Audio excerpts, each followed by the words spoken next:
Arizona, I-10 heading west. Night of November 1.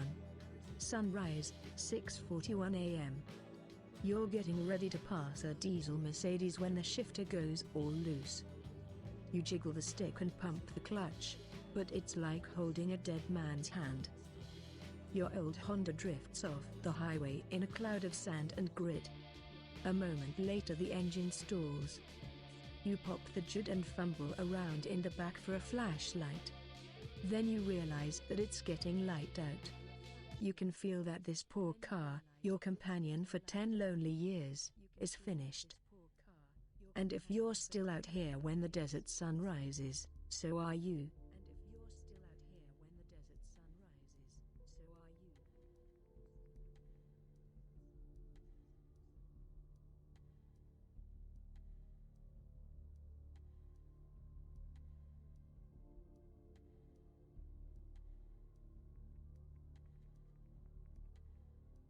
Cars fall apart. So do people. So do phones. You pull out your old iPhone and check the time in the cracked screen, 6:05 a.m. Unlike your poor Honda or the tattered air freshener hanging from your mirror, which used to hide the smell of dried blood, you'll last forever if you can find somewhere to hide before 6:41 a.m. You've been making these courier runs for 10 years, each year making less than the last. Hiding in trunks and storage units during the day, racing down the desert highways at night with messages and parcels on your passenger seat. It's been boring. It's felt like getting old, trapped in this body that can never age. Well, you're not bored now. You're even breathing again, short, frightened little breaths, as you watch the sky lighten in the east. Nerves you thought extinguished years ago fire up again, making your hands shake. You feel almost alive as you check under the hood. The cable clutch is fucked. No surprise there, maintenance hasn't been a possibility, let alone a priority. And when you look at the engine, you realize the problems run deeper than one busted cable. You've been ignoring the warning signs, like an old man who keeps coughing and won't go to the doctor, and the engine looks like you're going to look in exactly. You check your phone again, 16 minutes. Maybe there's still time. You look around at the dusty highway, the wasteland that stretches out to the black horizon in every direction, and try to recall your mortal life. Something you learned when you still drew breath must have the power to save you here. First, I want to turn on the stat check indicator, also known as storyteller mode. I grew up poor, working on cars. Let's see if I can get this engine running for just a few more minutes. I had lots of mortal friends, and I've kept in touch with some. They might have a good idea if I call one, or at least they can pull up a map on their phones and tell me which way to run. I served in the military. In addition to my combat training, I know how to hide and survive in a desert. I got a good education, and I haven't let my knowledge stagnate now that I'm dead. I use my phone and some maps to figure out where to go.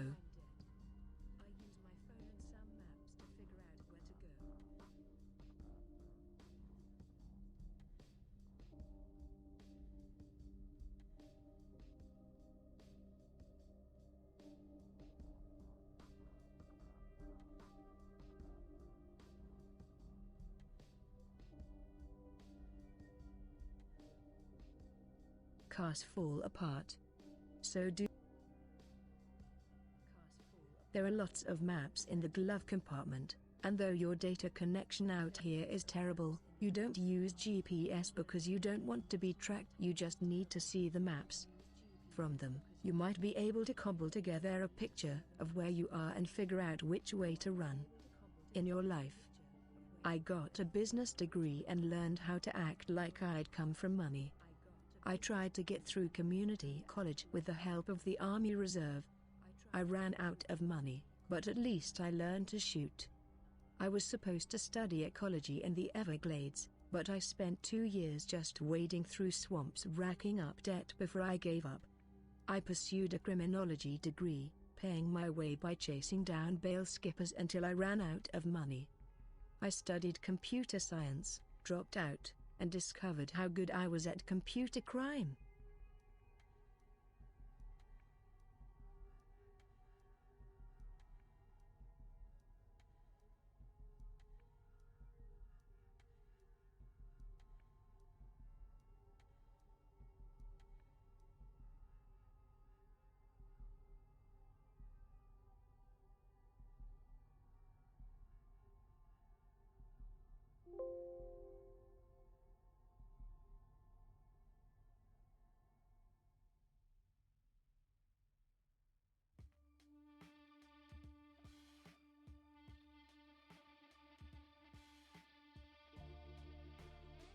You dig around in the glove compartment, finding only a few maps and an expired Cliff Bar to give you the appearance of life. Then you check under the seat, a broken folding knife, a Michigan ID of someone who looks sort of like you, some ninja rocks for breaking car windows, a rusty Leatherman. Worthless. But if there's one thing you learned getting into trouble as a kid, it was when to walk away. This situation is fucked, and your car is now a death trap. Rather than wait to burn, you grab the satchel with your deliveries and head away from the highway, looking for anything that might save you from destruction, an old mine shaft, an abandoned shack, anything. The stars to the east are gone, replaced by a blue-purple haze. It's 6:30 a.m. You remember the last time you saw the sun. You were so focused in those days. Life was so clear. You knew what you were going to become. And then,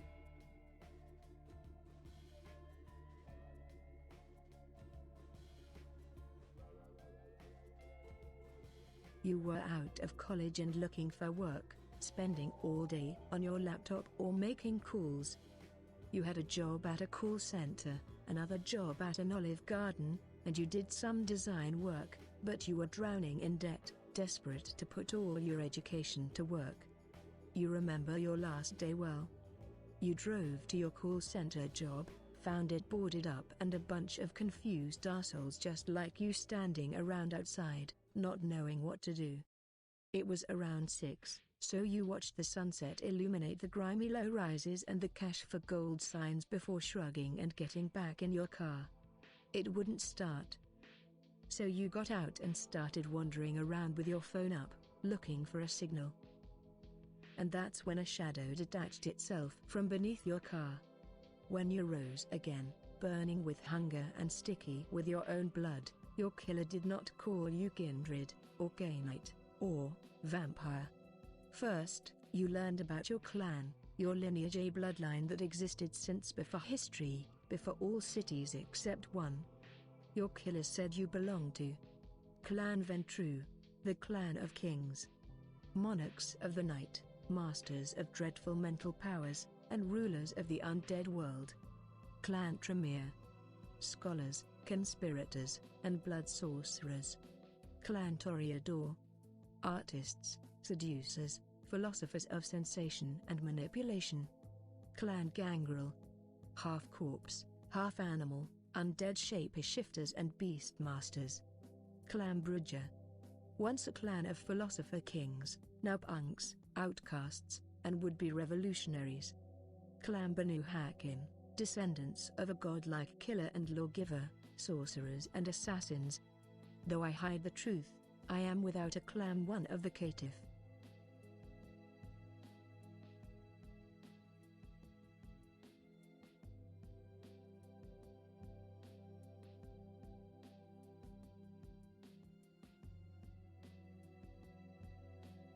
The usurpers of Clan Tremere are said to descend from a mortal wizard who stole immortal life from an ancient vampire. Once organized into a disciplined arcane hierarchy, the sorcerers of Clan Tremere are in turmoil after the destruction of their greatest occult stronghold. Disciplines, auspex, blood sorcery, dominate. Though famous for their thaumaturgy, their intricate sorceress tradition, many Tremere also possess supernaturally acute senses and the power to command mortals with a word. Clan weakness, frail blood. This manifests in different ways for different usurpers. Some mend their flesh slowly, others cannot form blood bonds or create ghoul servitors. I am Clan Tremere. Go back.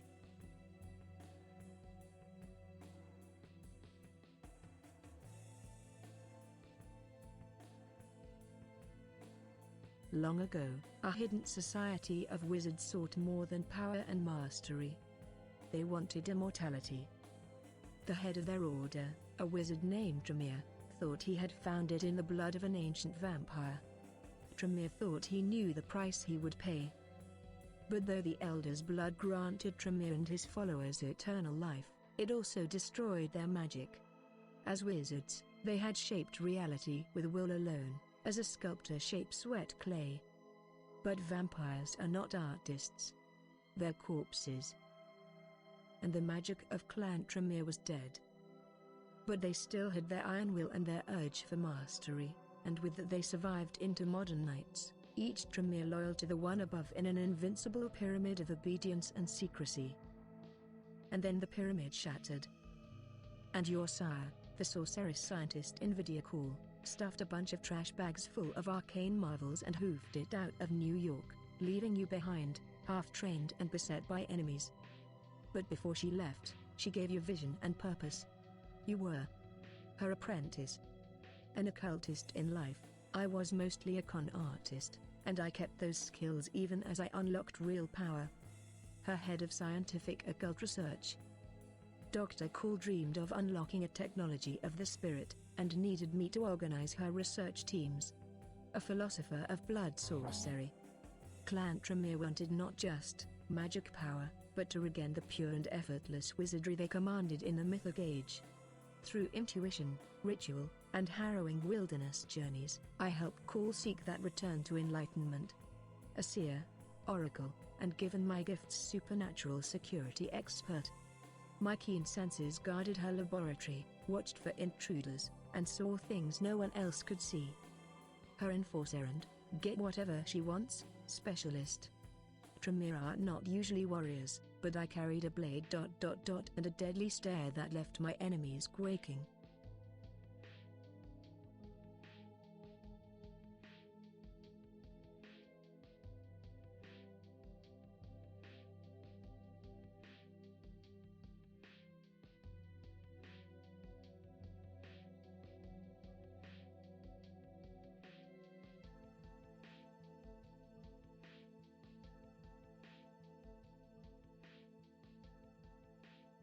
In the nights before Invidia Call's embrace, the Tremere struggled with the purpose of their sorcery. What was it for? Some said that power and immortality were enough. Had they not rebuilt the power that their ancestors wielded, back when they walked beneath the sun? But others still yearned for something more, enlightenment, ascension, whatever you want to call it. Those Tremere wanted the effortless mastery that their wizard ancestors had possessed, not rote and ritual, fueled by stolen blood, wedded to an antiquated medieval system of occult correspondences. But by the 20th century, most Tremere had forgotten such lofty philosophical dreams.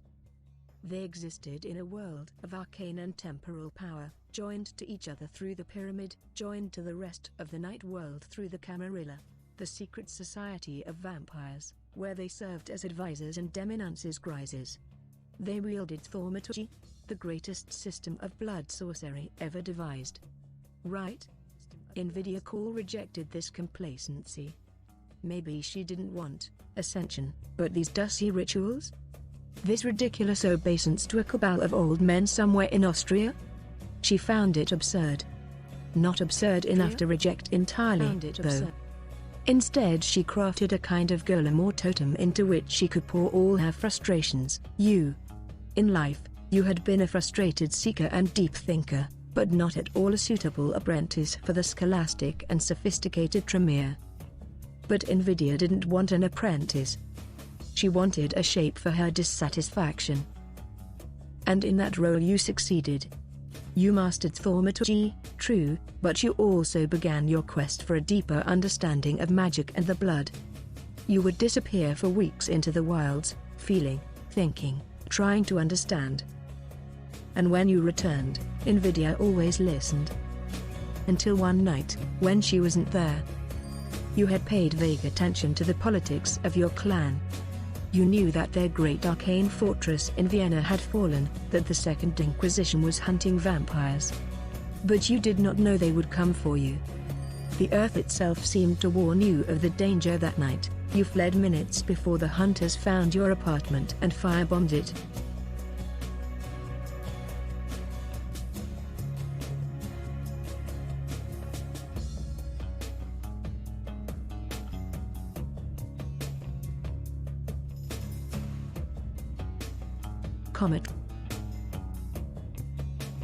Tremere clan disciplines, Auspex, blood sorcery, dominate. Tremere clan bane, frail blood. You cannot mend injuries quickly enough to repair yourself in combat. Usurpers need to plan ahead when expecting violence. And after all that, 10 years on these miserable desert highways, scraping by on the charity of your elders as you run their errands. You've lost your edge, the clarity of your focus, sacrificing specialization in order to learn trick after trick, in order to survive from night to night. If you were still alive, you'd be middle-aged. The elders of the kindred are lies wrapped in flesh, and death is no promise of immortality. You've seen 100 Khainates born into the night, only to die a few months later at the hands of hunters or their own kind, or just because they didn't know what time it was. Strange that you're going to die young. The air ripples. It smells like burning metal. You never should have bought a hatchback.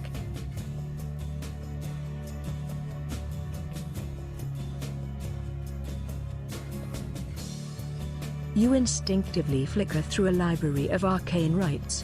But all of your blood sorcery takes time which you do not have. You tell yourself that you're not burning, not yet, that the smell is just the scent of your fear. It's someone else's blood simulating sweat on your forehead. It's a familiar smell, actually. Metal, rust. Blood. You smell blood. You run toward the smell of blood. The lightning sky reveals an old filling station, faded sign banging faintly in a slight wind with the creak of metal. Located just off an old frontage road, its windows have been boarded up for years. You don't see blood, and now you can't even smell it, but that doesn't matter. As the first ruby red light touches the hills, only shelter matters. Maybe you have a chance.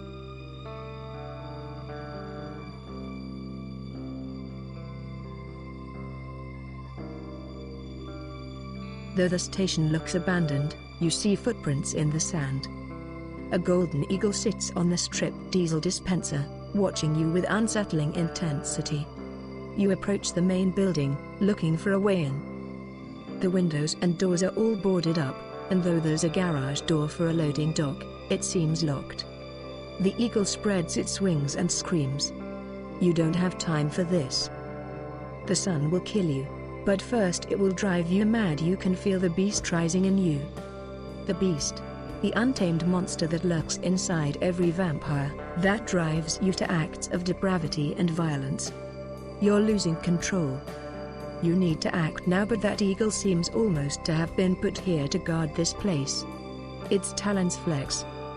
I'm not just a ritualist but an oracle. My senses are inhumanly keen. Using those gifts of awareness, I look for a way inside.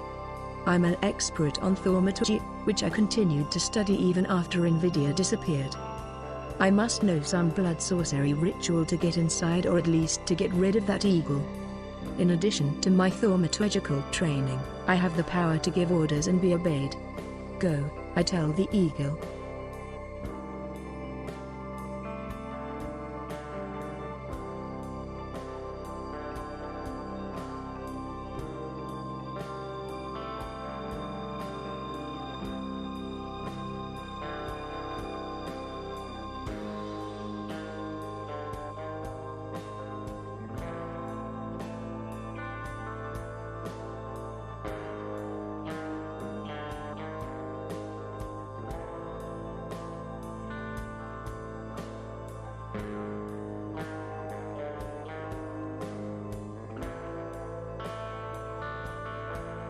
You ignore the eagle and concentrate. A single heartbeat floods your eyes with vitae, nearly blinding you as the sun begins to rise. But you force yourself to look and to feel. You sense air currents nearby, and understand what they mean: an open window on the northern wall of the abandoned station. You run. The eagle screams and rises into the air to chase you, but you skid to a halt outside the open window. As smoke starts to escape from your clothes, you wiggle inside, then crawl kick away from the hole.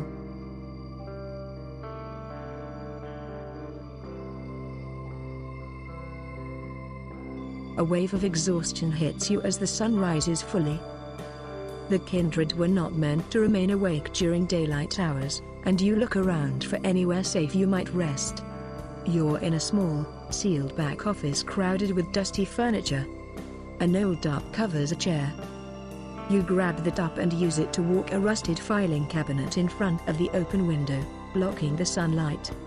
You check the door. It's unlocked and opens onto a long deserted convenience store.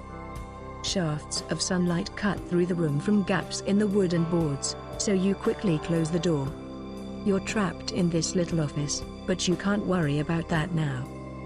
You huddle in the corner, behind the little desk, as far as you can position yourself from the window. Then you mentally inventory all the things you do need to worry about: your ruined car, the ache of hunger in your gums, the smell of fresh blood somewhere in this building, the strange eagle. You may not survive another night, but you survived this one. You survived the fall of the pyramid and the disappearance of your sire, in video call. You survived out here in the desert for years, one night at a time. You permit yourself a tight little smile. You can still make it. You can still find a way out of this. And then the blackness of the day sleep swallows you.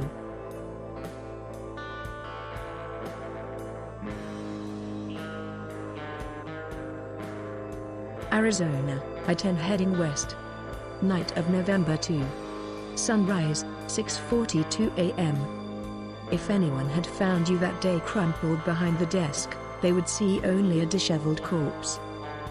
And while the sun is in the sky, that's all you are.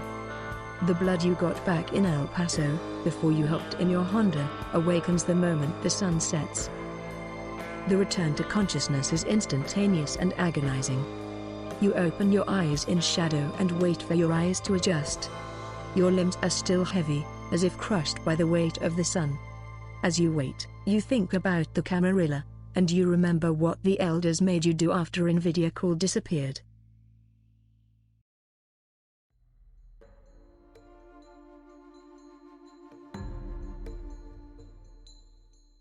You were desperate then, and you knew you had to obey. They paired you with another desperate young Cainite, a charming young man named Julian Sim who talked too much. He was something that other kindred called an Asamite. And back then you didn't know if that was another clan like the Tremere or another sect like the Camarilla. No one ever bothered to tell you. Julian had the eager energy of a congressional page and the glittering, patient gaze of a reptile. He was out for himself, and so were you, and that gave you something in common. You remember Julian's lime green geo-tracker crunching to a halt over gravel. You jumped out and felt the sand beneath your feet, still hot hours after sunset, though the night air felt cool. Julian was well dressed despite the rough work, but back then you always wore the same thing when out in the desert, coveralls with the name you used sewn on the patch. Not your real name, of course. That person died in a strip mall parking lot. You still call yourself?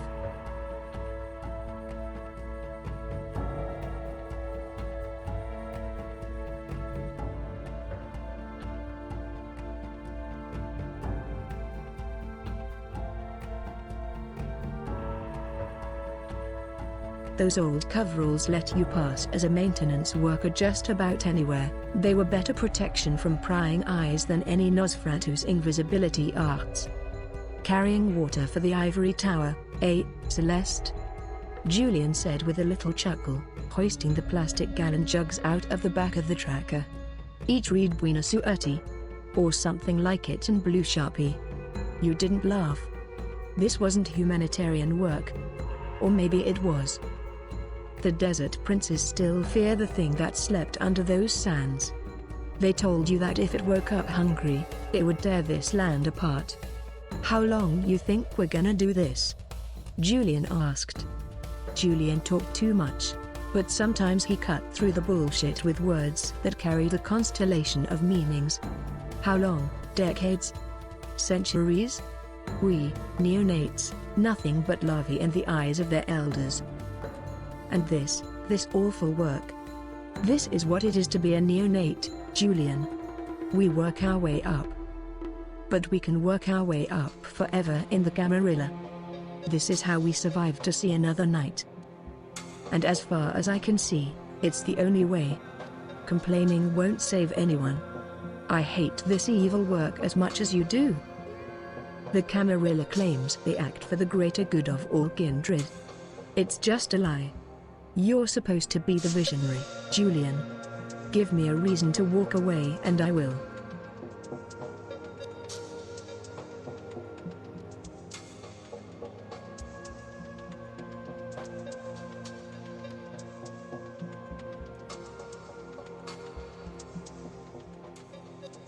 Julian laughed at that. You understand that you can't work your way up if no one retires, right?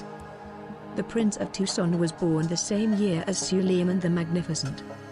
Isn't that an interesting and fun fact? And he's not going anywhere. There's nowhere to move, Celeste. They have all the food, all the money, all the places to hide from the sun. We have a lime green geo-tracker. Actually I do. You have a jumpsuit with someone else's name on it. A hot desert wind whipped Julian's black hair around his head as he counted the gallons of water. The Camarilla gave you a job they considered necessary, even vital. Desperate migrants stumbled through this part of the desert, fleeing violence in Mexico and Central America for the promise of a better life in the States. Without water, many died. Aid groups dropped water and supplies for the migrants. The year before, the Camarilla had infiltrated and supplanted one of those aid groups, replacing their members with you and Julian. Your job, position the water above the scattered layers of the Nosferatu Elder, the one known only as Rira Mouse.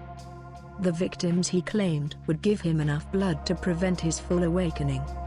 This sucks, Julian said as you checked the GPS coordinates on your Garmin. I mean, I know what we are. I know what we do to survive. But this is just so stupid. It's inefficient and wasteful. This was how the world ran 2 or 3 centuries ago, Celeste, before anyone invented flowcharts or assembly lines. It was horrible work. But what choice did I have? It was either that or be destroyed myself. Though I will never forgive the Camarilla for compromising me like that. It was ugly work, but more people would have suffered if the Elder woke up. So I went back to work. They were just food. Why care? It needed to get done, and maybe the smart ones knew enough to escape. The work was intolerable. I convinced Julian that we needed to find something better to do with our unlives. I couldn't do it anymore. I made up my mind to ditch Julian, and this horrible work, the moment I got the chance.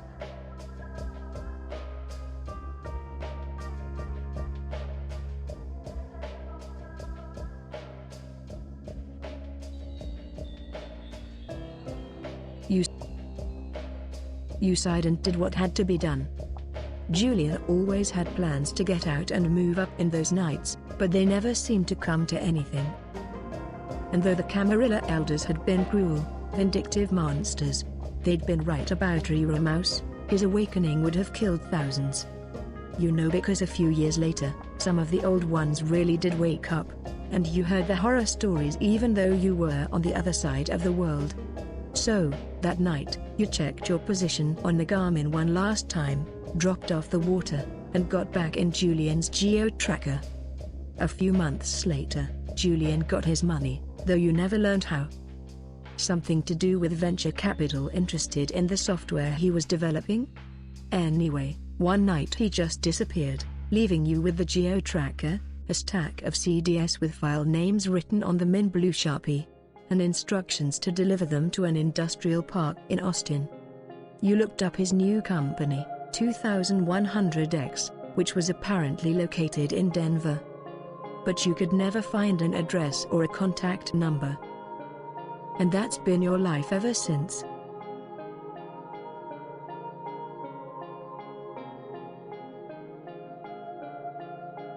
You can move your hands now. You rise and glance outside through the narrow crack between the desk and the wall. It's full dark. Your hunger is an ache in the back of your gums that leads right up behind your eyes that threatens to turn into a migraine. You can hold off the beast a few more nights like this, but you'll need to feed soon. You head into the dingy and abandoned convenience store part of the abandoned filling station, wander past dusty and empty shelves and glance outside through gaps in the boarded-up windows. You can't see that strange eagle, but you still smell blood. It's faded, but impossible to ignore.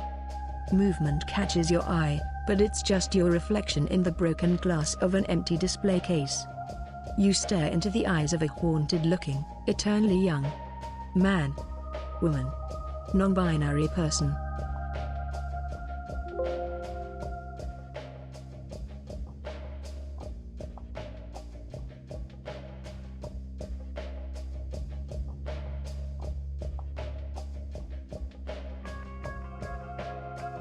You look like shit.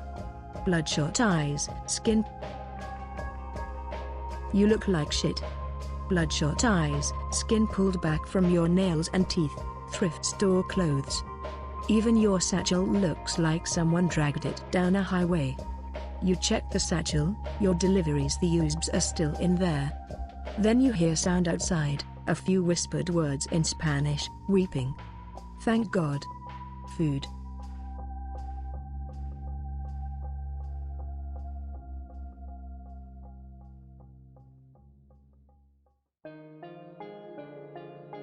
It looks like they used the entrance you made to get inside, but they've boarded it back up again so no one from the road spots their flashlight.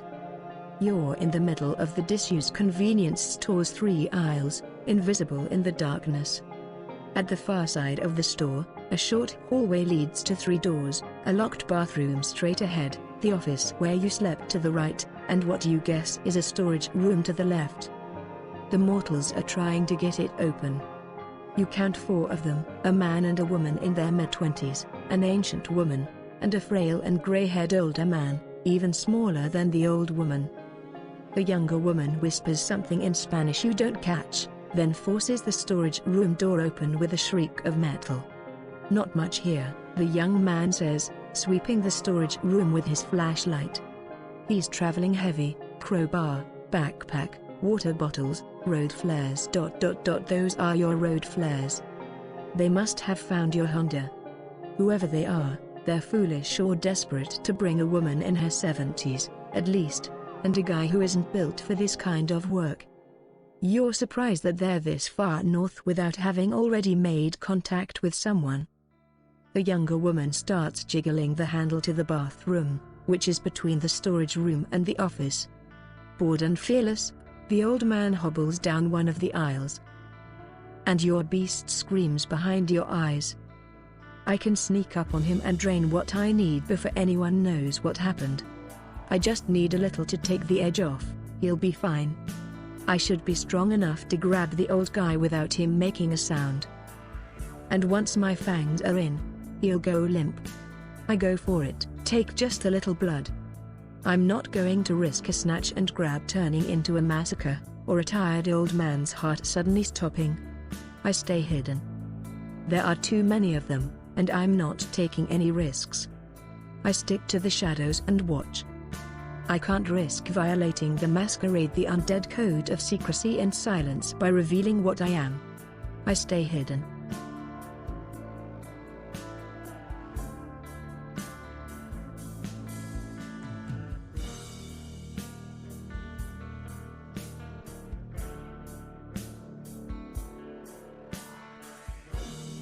If you were still alive, you'd be around that age when death no longer seems like something you can avoid forever if you're smart and lucky. People your age see a friend die young, or lose their parents, and start to realize that there's no trick that will let them go on forever. but you're not alive. You can go on forever, if you're careful. And that means knowing when to take a risk and when to stick to the shadows. You wait.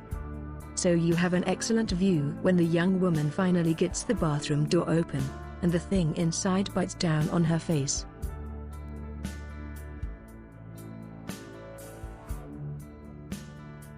The woman manages half a scream. The old man turns, sees the mutilated corpse dangling from those huge jaws, and moans in horror. The thing holding the corpse hurls it toward the old man, missing you by inches and splattering your face with blood, and both the corpse and the old guy go down. You absently note that the woman's corpse is already drained of blood. Then you turn and confront the thing in the bathroom.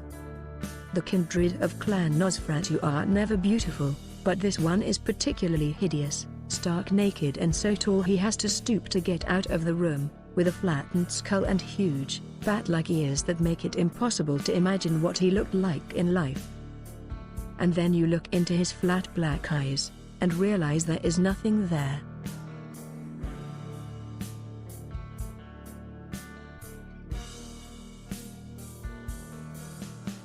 April 2007.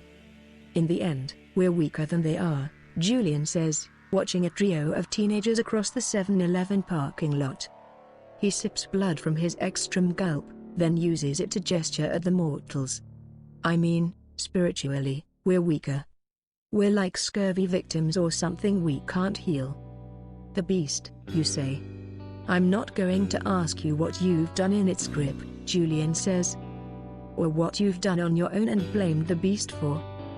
But I know the beast will eat you if you're not careful. It'll eat your soul and live behind your eyes. When that happens to one of us, the Camarilla call them whites and hunt them down. And the Assamites? You ask.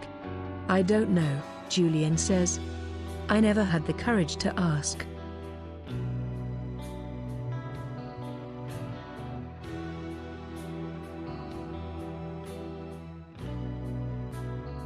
The Nosferatu, the mindless white that had once been a Nosferatu, spots you.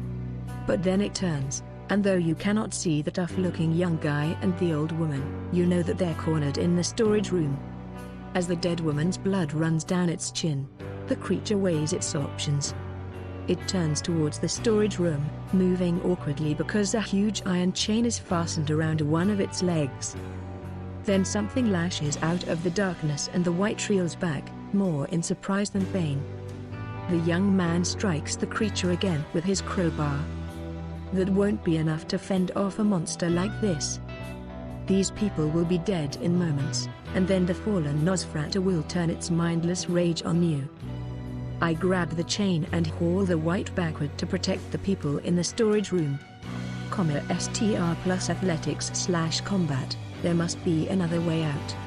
Using my knowledge of how this place should be laid out, I look for a way to get us to safety. And plus academics, I use my enhanced senses to help us find a way out. Auspex, I shout and rally the young man to fight the white off. The road flares. That will do more against this monster than a crowbar. Char plus leadership, I get the white's attention, then lure it away from the mortals and slip back into the shadows. Dex plus clandestine.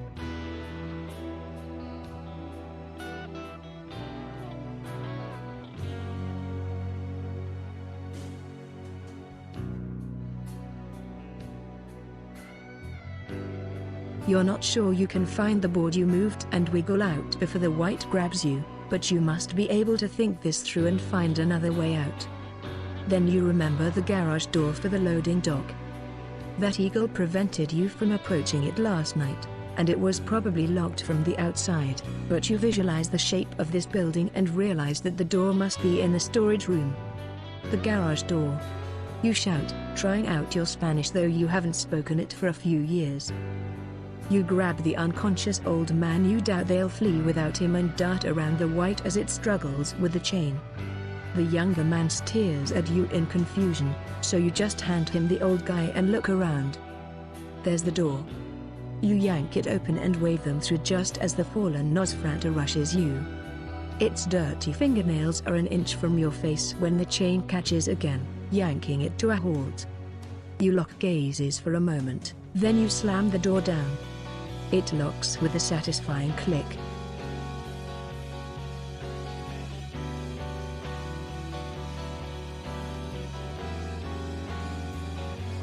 It is his place now, the old woman says, watching the shadow of the Nosferatu as it shambles through the abandoned convenience store. She says something else in an indigenous language that you don't understand, her hands grip tight around her crucifix. Then she grabs the young man's shoulder before he goes back for the dead woman. His shoulder is hurt, and he has a cut on his scalp. The crucifix doesn't move you, but you get away from the blood. The old guy moans, and the two of them help him stand on his own. You have 1,000 questions and one problem. Where did the Nosferatu come from? Who chained it up? Was it imprisoned because it had become a white, or did it lose its mind during its imprisonment? And what are you going to do with these people, who just saw a blood-stained, bat-eared monster kill a woman? I can't leave witnesses. I kill them and feed. I need their blood, and it's bad to leave loose ends. I drain all three. I need to feed before the beast consumes me. I drink from the old man. That will make persuading them not to talk harder, but I have to feed. These are religious folks.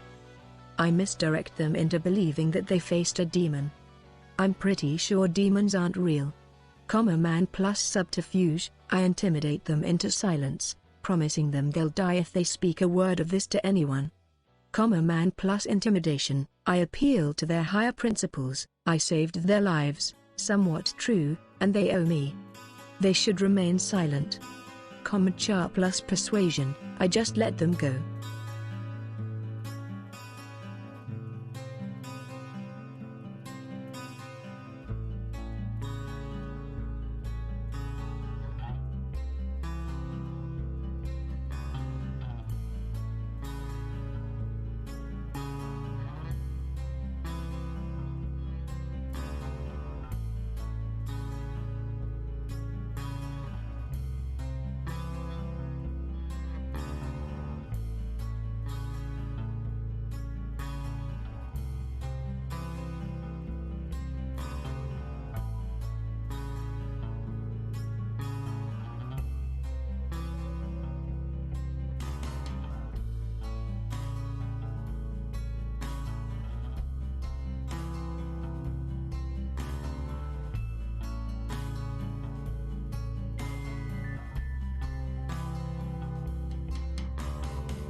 The survivors are badly shaken, and it feels like it takes you half the night to bring them around to your point of view.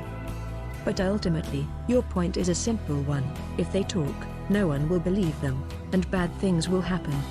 If they don't talk, they'll help you, and they'll help themselves. By the end of these negotiations, which are, in effect, negotiations for these people's lives, the young man agrees to keep your secret and convinces the elders to do likewise. You don't think they'll talk, so you let them go. They disappear into the desert.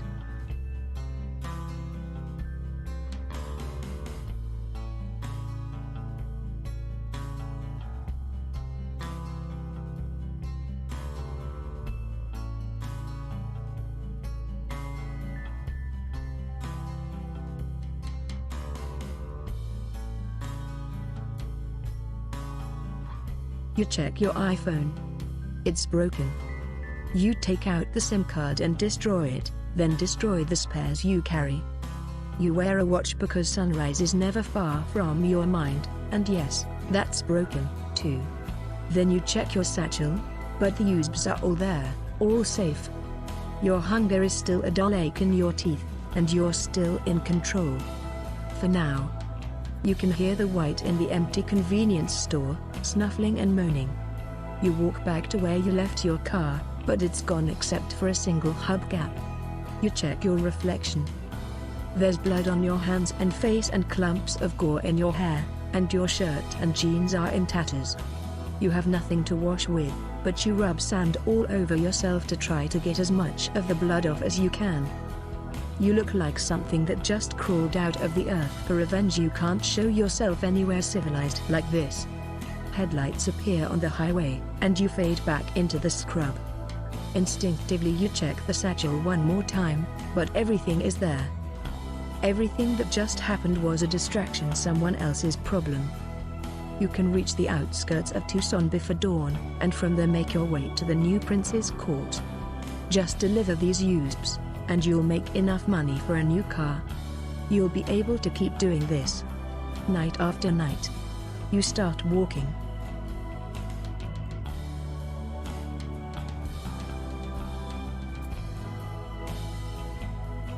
Tucson, Arizona. Night of November 2. Sunrise, 6:42 a.m. Your feet hurt. You already passed the place you were supposed to stay yesterday, but it's just an empty garage, there's nothing there for you. An hour before dawn, you reach the chain link fences and industrial parks that mark the outskirts of Tucson. You can see cheap stucco houses up ahead, but the Bobs are no place for a vampire. Without a cell phone or money, and with your clothes too trashed for polite company, you revert to skills you honed in the desperate years after the fall of the pyramid. When you find an abandoned semi-trailer in a factory parking lot, you note that the high walls should keep the worst of the heat off. You check it for holes in the ceiling. Finding none, you crawl inside. You spend the day with your brain screaming in terror and your body paralyzed, as trucks and factory machines move all around you. Someone actually moves the trailer, which you're sure hasn't been moved in years. They drag it into the sun, so you spend the day boiling in a metal box under Arizona's daytime heat. The moment the sun sets, you throw open the door, and even though people are still working, flee into the night. All that matters is the usbs. Are they still good? This is what unlife is. Some nights are good. Some are like this. Maybe there's a clean place to sleep at the end of this road. By Kane, I am not going to. They're in the satchel, and they look fine. That means you still have a fistful of cash waiting for you at the end of this road. Your only concern is that your satchel is physically falling apart. You move the usbs to an interior pocket and get walking.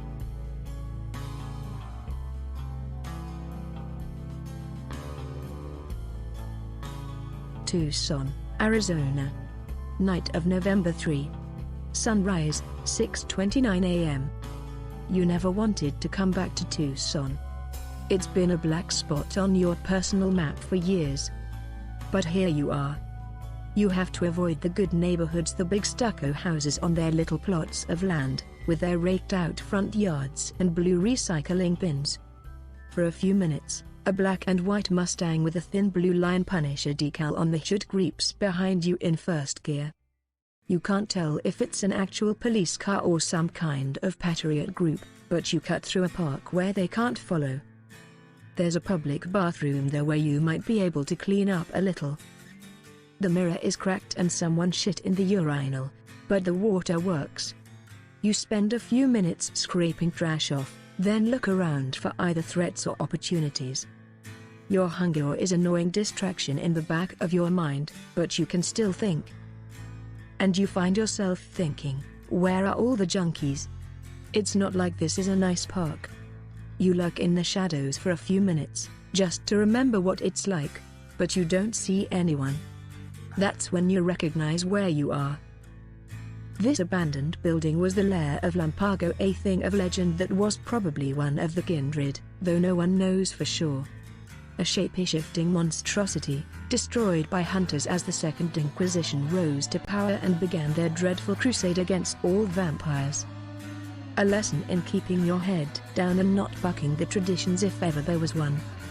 She might have been a monster, but there aren't many creatures left like her. Just obedient little kindred without imagination. I wish I could have seen her. A cannibal corpse swallowing in a sewer. Vampires are worth more than that. They were right to destroy her.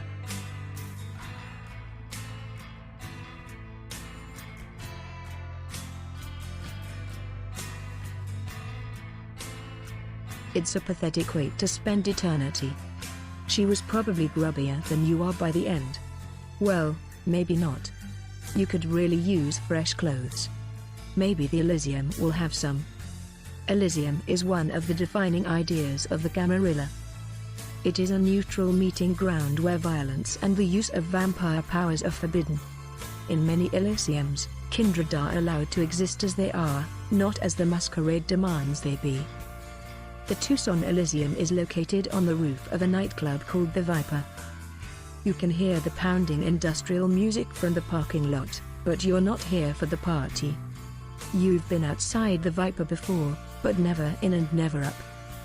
You scan the rooftop and wonder whether to approach first or try to hunt. It's bad form to arrive in an Elysium hungry, but hunting nearby is often forbidden, since it attracts notice. An eagle settles on a fire escape. You remember the way that eagle looked at you a few nights ago, and you suspect it's the way in. You follow it up the fire escape, trying to ignore the hunger that has you gnawing on your lip. Your Auspex enhanced vision detects something hidden as you climb the steps, but you're too tired to pay much attention until you reach the top step and the empty-looking rooftop of the Viper disappears, replaced by a sprawling patio covered in cacti and desert shrubs. Footpaths lead through the secret garden, and small stone bridges cross narrow rivulets of cold, flowing water. From here, the lights of Tucson are invisible, and the night sky is the way it is deep in the desert, shades of purple and blue and black, with the Milky Way brighter than you've ever seen it.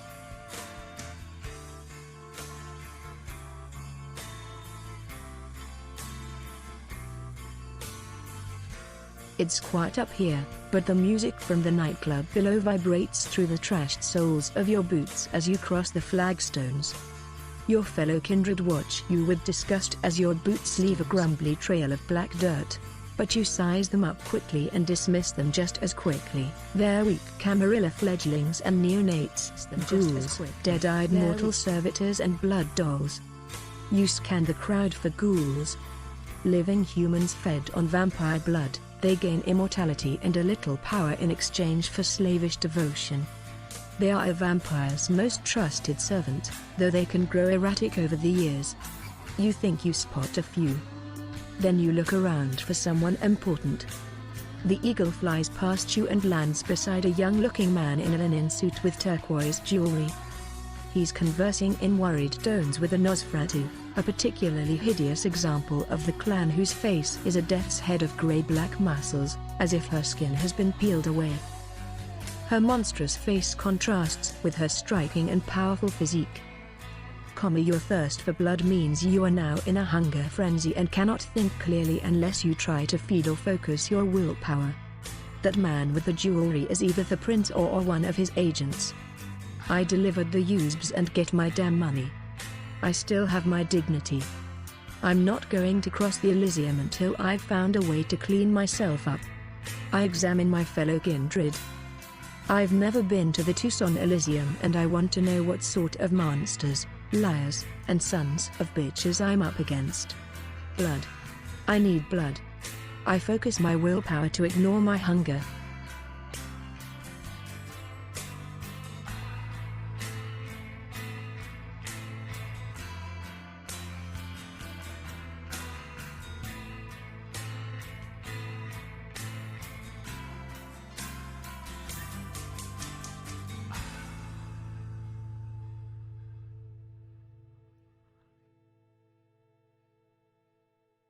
You spot what looks like a mortal servant, a small and sallow man with lank black hair wearing an oversized grey suit, like a refugee from some 20th century war. "Hey," you say, and the man freezes. "I need clean clothes." The man calculates for a moment, then his eyes go to your tattered satchel. "Come with me," he says. His accent is thick, his breath unpleasant, like bile. You're led downstairs, through an old gym, to the showers. You see the man's eyes on your satchel, so you bring it with you, hang it on one shower head, then cross the showers and turn on another. The servant tosses you a bar of soap and approaches with clothes in a nylon bag hung on a plastic coat hanger. He hangs the clothes up next to the satchel, then lingers next to it. "Go away," you say. The servant retreats, his eyes never leaving your satchel, as you scrape the road off your skin. When you're done, you open the nylon bag he left. Inside is a lightweight coverall with a patch that says Doug. "It'll do." You squeeze out your hair, drag yourself into the coverall, and return barefoot to the Elysium with your messenger bag.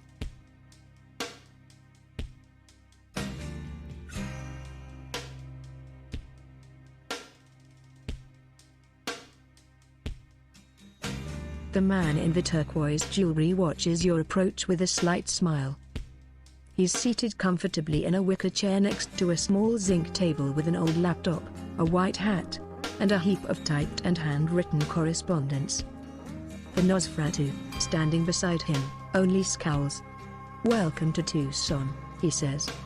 His accent is foreign, from somewhere in Europe despite the Native American jewelry and the wide-brimmed hat in front of him. "I am Prince Leto. This is Dove. And you are Celeste," he says. "The courier. It looks like you had a difficult journey. You're dripping onto the flagstones, but it's water now, not mud. Give us the data, usurper," the Nosferatu snaps. Dove is wearing a silk-screen jacket, kicked around Converse All-Stars, and a snapback with a local minor league baseball team on it. Driving gloves are tucked into her pocket. "Another courier? Money first, Surat. I'm not here to pick a fight." I toss her the first USB. Dove sounds like the sort of Camarilla lapdog who needs to get yanked around. "So, Dove, do you have a dove, like this guy has an eagle? Does everyone get a bird?"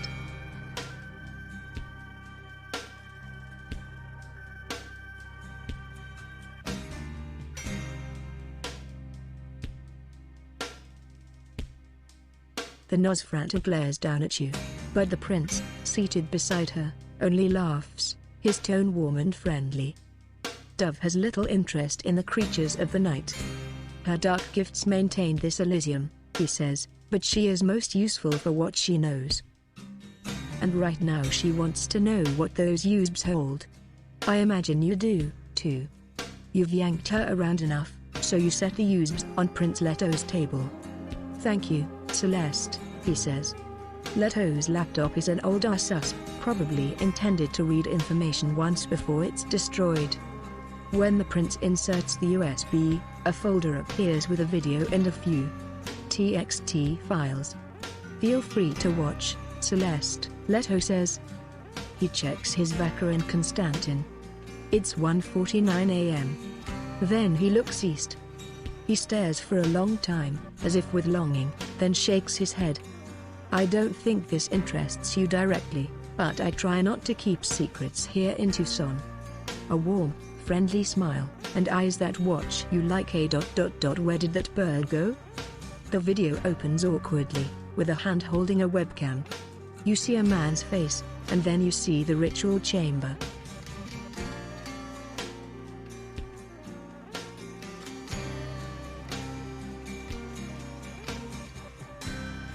You recognize Jasper, your fellow Tremere, from your sire's descriptions, though you've never met him. He's white and apple-cheeked with a short grey beard, portly in a way vampires rarely are ... like an avuncular college professor. He's wearing a fair owl sweater vest and pressed slacks, and holding a silver knife with one hand as he tries to adjust the webcam with the other. "That's Jasper Knowles, Tremere Magus," Leto says conversationally. Do you know him? I've never seen him before in my life. Which is true, so there's no reason to make things difficult. I think my sire met him a few times. I owe Leto not to misrepresent the truth, though I'm not exposing my sire more than I need to. My job is making deliveries, Prince Leto. I don't get involved.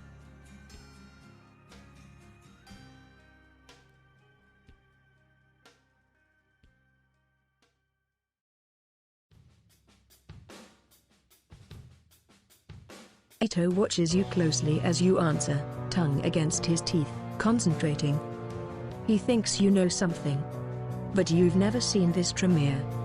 Dove gasps. Knowles had stepped away from the webcam, revealing a dingy cinder block room with faded orange stripes on the walls and a Nosferatu chained to an iron spike in the floor. That Nosferatu almost killed you the other night.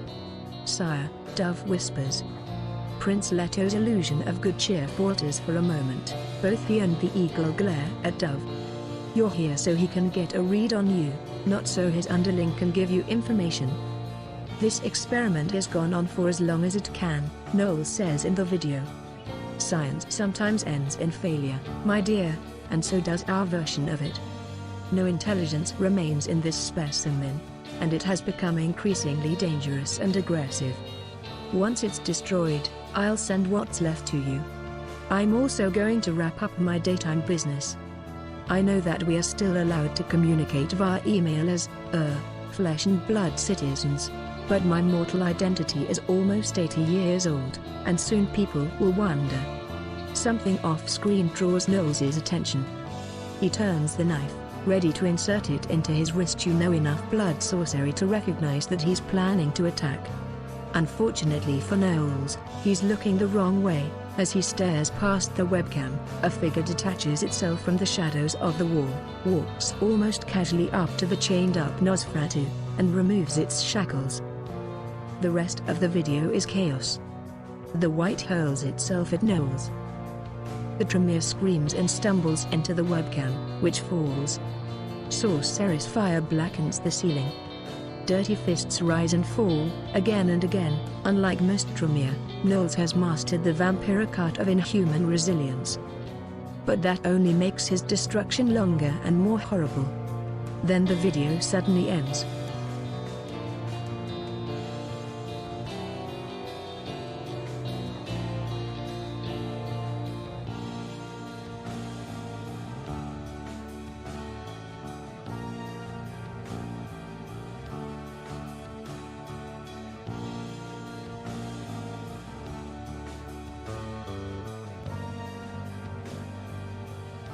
You've never seen Knowles before, Leto says. He sounds frustrated. Aren't you a warlock? I'm a neonate, you remind Prince Leto. The once invincible pyramid of Clan Tremere is now fractured. But you're still at the bottom of what's left. You don't get to talk to important people. All this, and then there's the mess with Nvidia, Leto mutters under his breath. Well, that's for later. Dove, go back. Who was that shadow? You watch it again, but the shadow is just a blur of formless motion. An impressive disguise, Leto says thoughtfully, freeze framing on the blur. The assassin doesn't even move fast at first. There's just nothing there but a smear. Almost as impressive as this rooftop. And what happened to the Nosferatu? Did he escape? He rolls the video back and forth, trying to get a better view of the white. Then he seems to remember you. He reaches into a bag at his feet and hands you a manila envelope, then goes back to scrolling around. $1,000 in 20s. Your job is done. You know the answer to Leto's question, of course. The Eagle Prince's gaze wanders again. He looks east, over the skyline of Tucson. I share what I know about my encounter with the White. This will let me get in good with the Camarilla, which might go further than $1,000 ever could. I share what I know. That White is still out there, and dangerous. It needs to be stopped before people get hurt. I keep my mouth shut. I owe the Camarilla nothing. I say nothing. I plan to deal with that White myself. I want a rematch.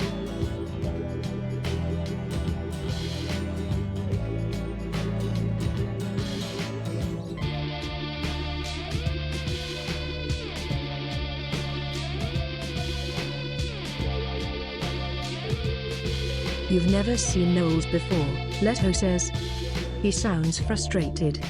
Aren't you a warlock?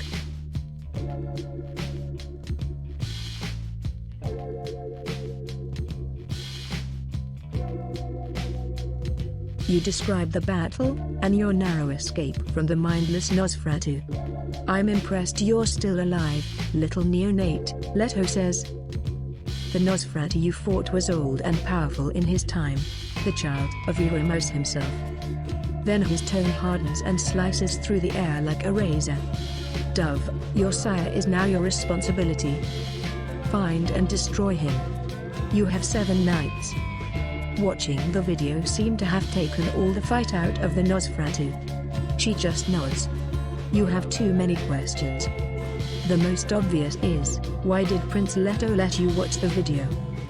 Princes are secretive and paranoid creatures, and even in these nights, when the true elders have sunken into torpor or fled to the old world, even a young prince like Leto has survived centuries of betrayal and revolution. Princes don't tolerate risk. That means either Leto or his situation here are unstable, or worse, he already knows you and has accounted for you.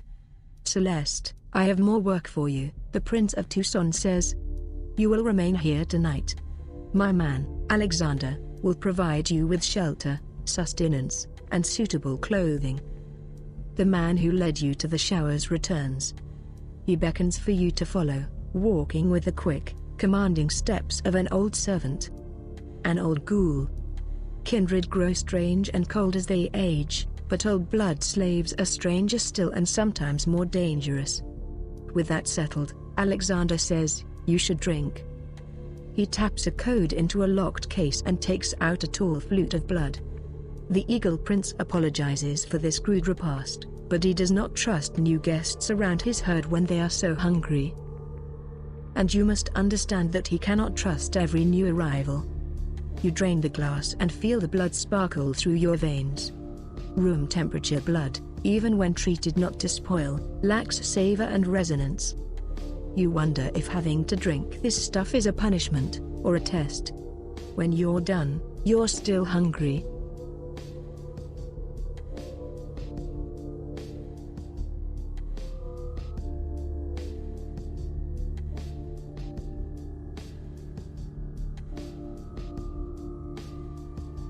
Then the servant leads you back to a glass observation room above the club's main dance floor, where a selection of clothing is waiting, and you realize that Prince Leto is giving you gifts.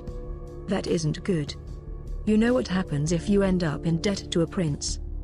Please, Alexander says, you must dress for the Elysium. The Eagle Prince insists. You glance at the clothes on display. Leto isn't exactly draping you in Armani, at least. You see a mix of work clothes and streetwear, but nothing to upmarket. You don't see any bloodstains either. I'll keep the coverall, thank you. Something tough and functional for the road, a black leather jacket and engineer boots. What if I need to go clubbing? I need streetwear so I don't look like an old woman with a young woman's face. I need to look like a professional for my job. Office casual isn't fashionable, but it is invisible. I want the official courier's outfit, members only jacket, driving gloves.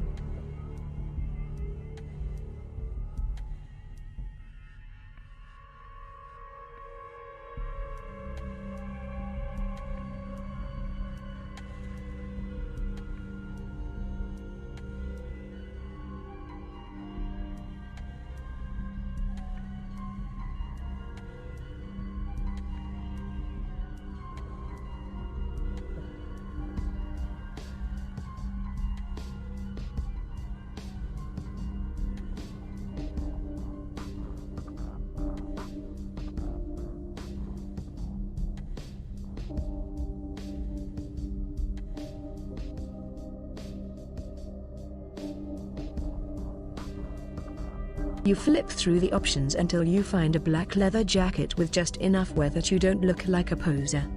The engineer boots are big, heavy, and probably out of fashion, but you don't care. You even have a military surplus duffel bag for your courier work. Black jeans and a pack of t-shirts in black, white, grey, and red completely ensemble. You also find a scratched-up Painter Illumina, a fake, obviously, in a wide cuff band of black leather.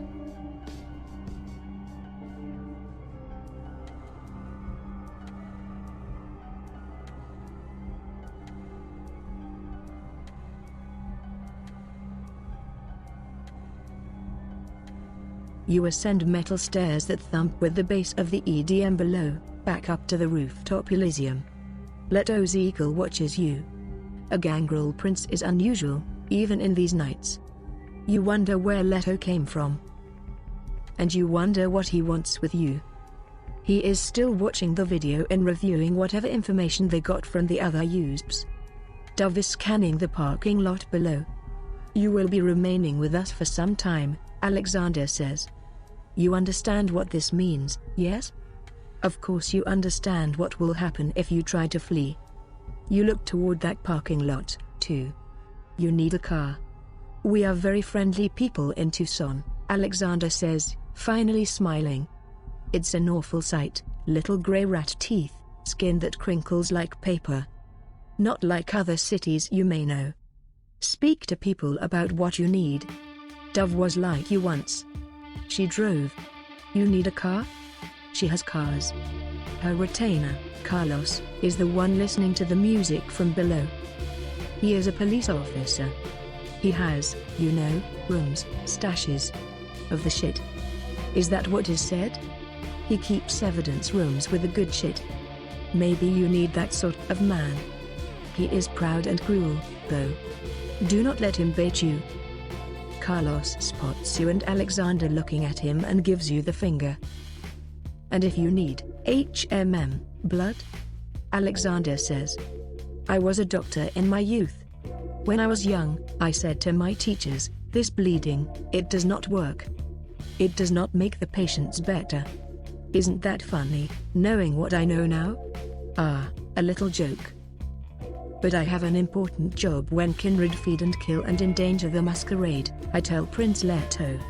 I hate telling him those things. I would prefer if Kindred came to me for advice.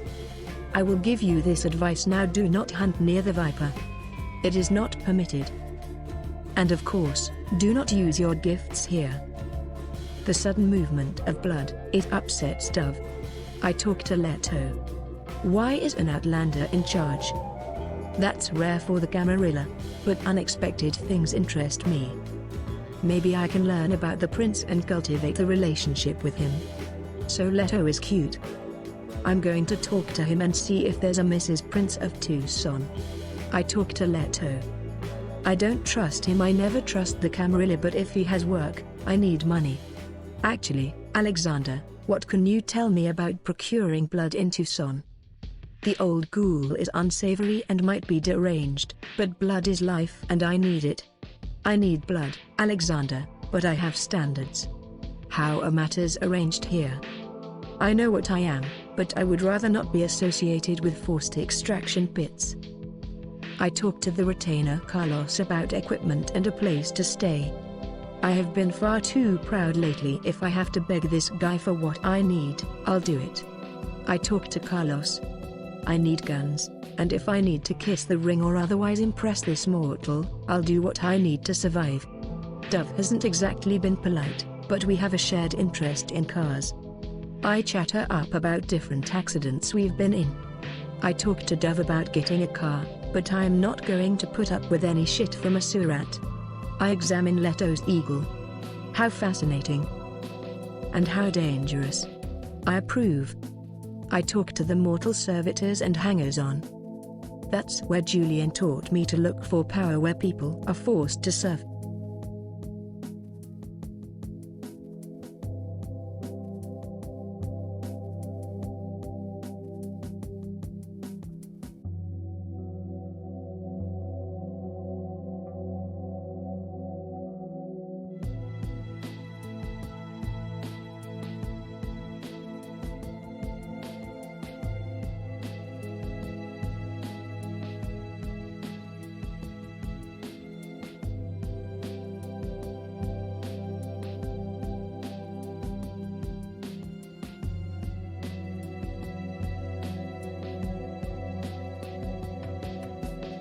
When you approach, Prince Leto closes his laptop and rises cordially.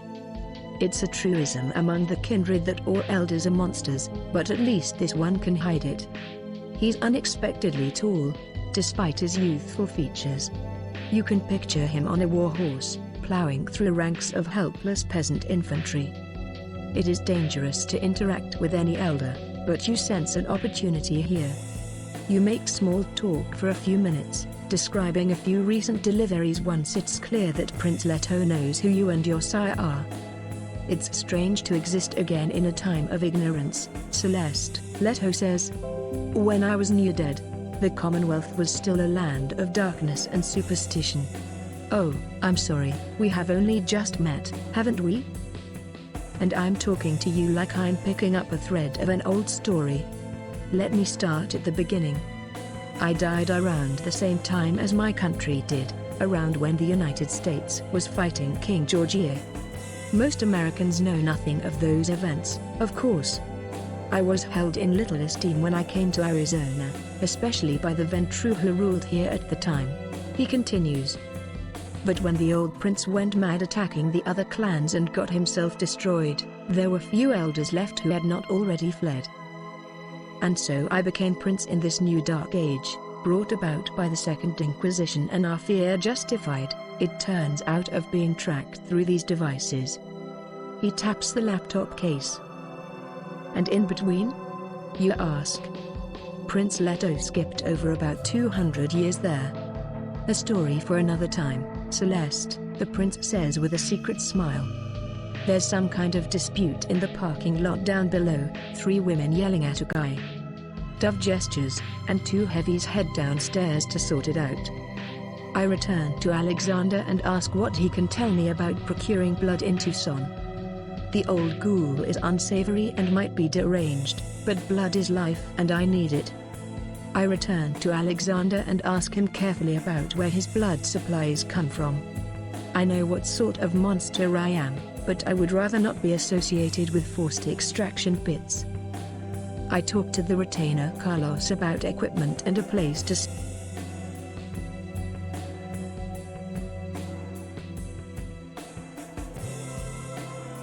Since you have presented yourself to the prince, Alexander says, you may hunt. Not here the viper is Prince Leto's, but I can provide you with good, quiet places. I provide this service, not for your sake, but so you do not embarrass our prince. But this is only for tonight, understand? There have been accidents in Tucson, and the prince will not trust you to wander freely night after night. He rattles off a long list of nightclubs, bars, and halfway homes. His knowledge is encyclopedic, precise, and up to date, and his warnings are invaluable. 2 more kindred arrive from the dance floor, skin slick from other people's sweat, cradling their dazed-looking blood dolls. Prince Leto narrows his eyes at this vulgar display but says nothing. I talk to the retainer Carlos about equipment and a place to stay. I have been far too proud lately. If I have to beg this guy for what I need, I'll do it. I talk to Carlos. I need guns, and if I need to kiss the ring or otherwise impress this mortal, I'll do what I need to survive. Dove hasn't exactly been polite, but we have a shared interest in cars. I chat her up about different accidents we've been in. I talk to Dove about getting a car, but I'm not going to put up with any shit from a Sura. You approach the Nosferatu. Look at all those shitty cars, she says, watching the parking lot. Driving a Prius is like drinking rats. And everyone says Teslas are fast, but they're even worse. Like drinking a ... What are those big South American things? I need to buy a car, you say. Look at you, vocalizing your goals, Dove says. Are you visualizing your goals, too, Celeste? Really focusing on what you want out of life? Because those animals down there aren't. Those animals down there are buying Kias. Maybe I'll get you a Kia. What did you get paid? $1,000? Don't worry, Celeste, I'll make sure you're able to roll around, so you can do Leto proud. I'll send someone around.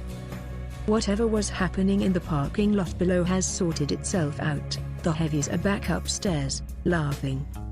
You memorize their names and faces in case they're trouble later, then circle the Elysium for a few minutes, getting a feel for the place. You can't believe you're back in Tucson. You wonder if anyone recognizes you. Beyond the rooftop, the city lights appear dim and washed out, as if seen through a black veil. Red brake lights from the highway look like a sluggish trail of blood. Just call her. That's Dove, speaking in hushed but anxious tones to Prince Leto. You can't quite hear the rest of the conversation, but then the prince's genial smile vanishes. Dove withers at whatever he says next. Then the eagle swings its golden eyes back toward you. "Ah, Celeste," Prince Leto says. "I told you I would have work for you. I need to send some emails, and that is not as easy as it once was. Come here."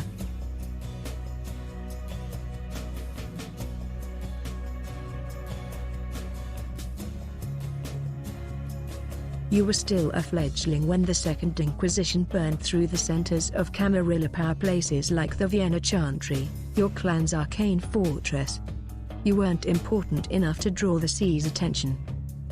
They've been quiet for years, quiet enough that some kindred are starting to use phones and email to conduct their night work again, cutting into your business. But you know they're fools. The sea was never beaten. The Inquisition is just collecting information now, waiting for an opportunity to strike again. Prince Leto does not want to give them an opportunity. "You come highly recommended," he says. "And I hate to see a proud member of Clan Tremere brought low by circumstances.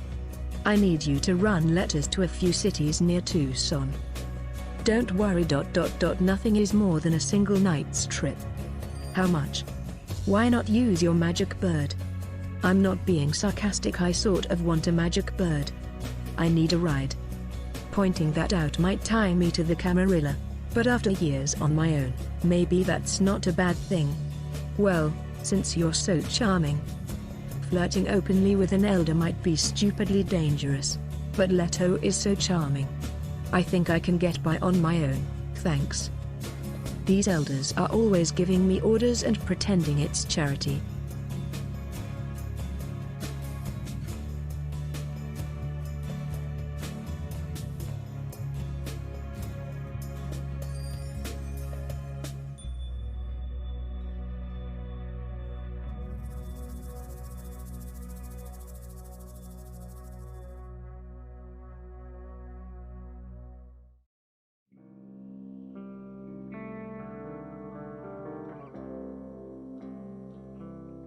I'm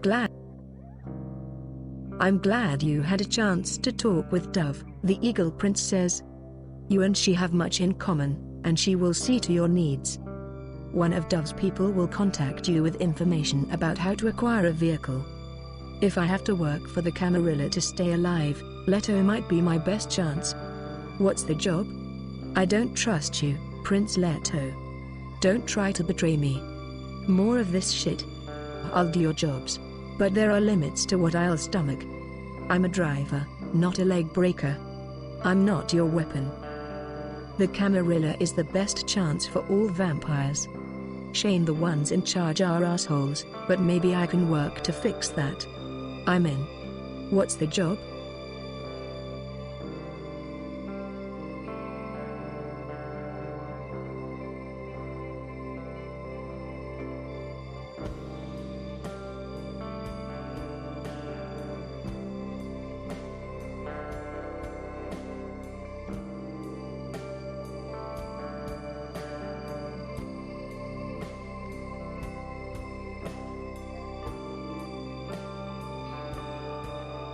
Prince Leto hands you a printout marked with 3 locations and 3 faces. You recognize one face instantly. It's your sire, Invidia Cool. Your eyes go to the garnet ring on her finger. 3 people need to know about the final death of Jasper Knowles and the reduction of Ramos's child to the state of white. He points to each face in turn. Your sire worked closely with Jasper after she escaped New York. She drifted away from him for reasons I don't understand, but she still needs to be informed of his destruction. She also needs to know that, Without Jasper Knowles's considerable private wealth funding her, she can no longer sustain her research, and she must return to Tucson. Should we tell her that she'll go crazy when she finds out? Dove asks the prince. I'm sure her child is more familiar than any of us with Dr. Call's mercurial temperament, Prince Leto says.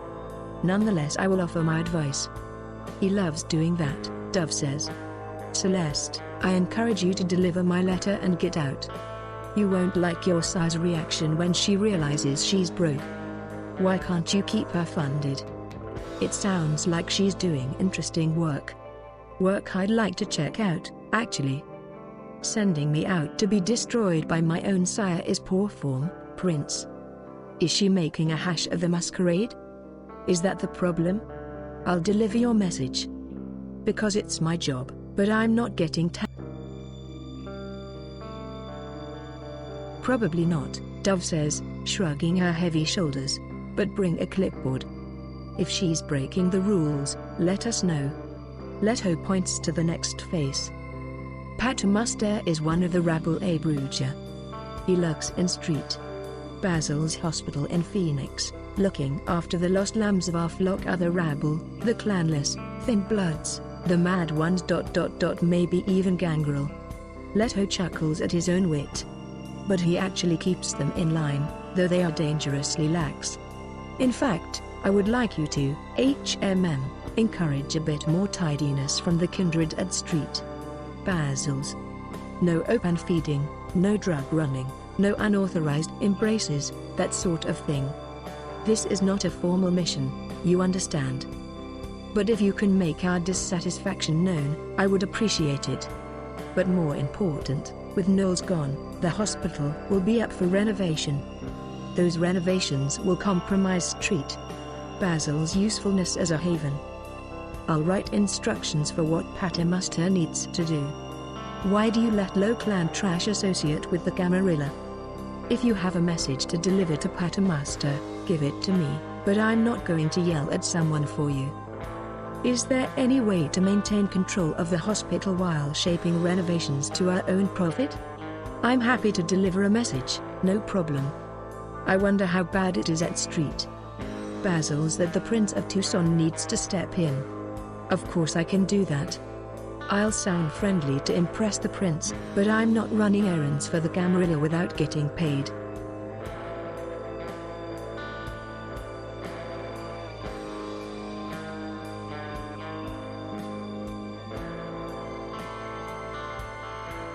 She's ambitious, Dove says with a little laugh. Stick to running messages, kid. Leto glances at his second-in-command, then continues. Finally, the Ventrulin Olive Crona is at a migrant camp in Sierra Blanca, Texas, Prince Leto says. You may remember her from that excitement a few years ago.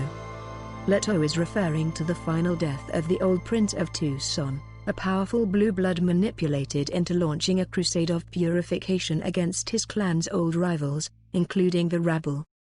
She has since returned to the Camarilla's good graces, since she provides much of the Southwest with blood.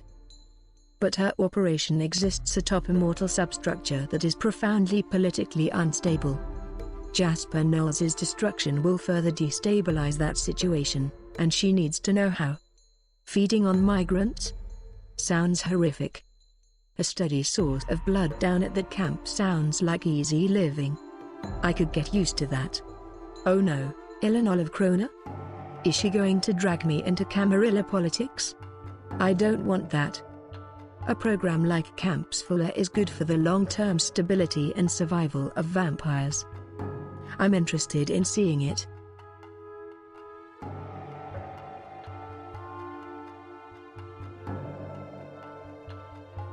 Of course, you won't be able to stay.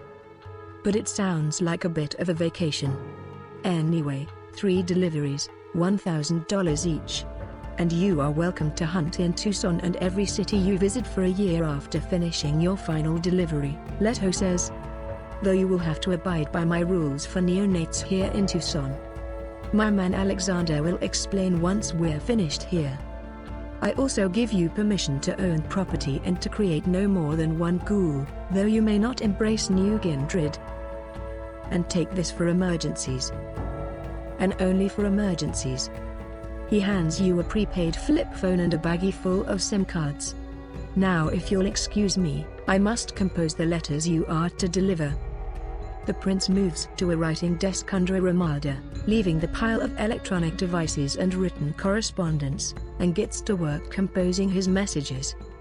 You sit down nearby to disable the phone's GPS and get rid of everything that could be used to track you, leaving the device even more stripped down than it began. You glance around at the rooftop Elysium and your first thought is, no food. Your hunger is starting to distract you. Later tonight you'll need to hunt. I need more money in hand right now. I persuade Leto to cough up more cash.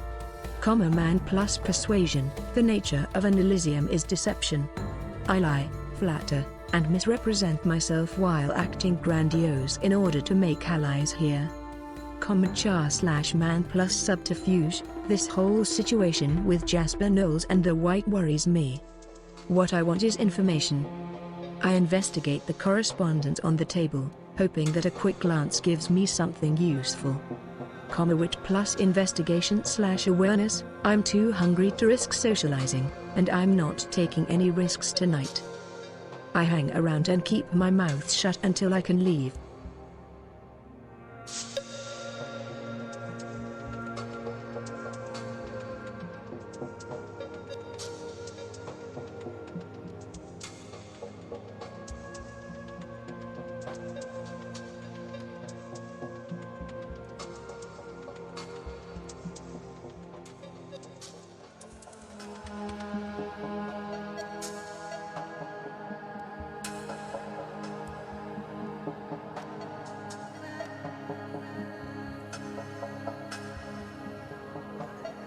You can't linger with so many eyes on you, and you dare not touch Prince Leto's papers.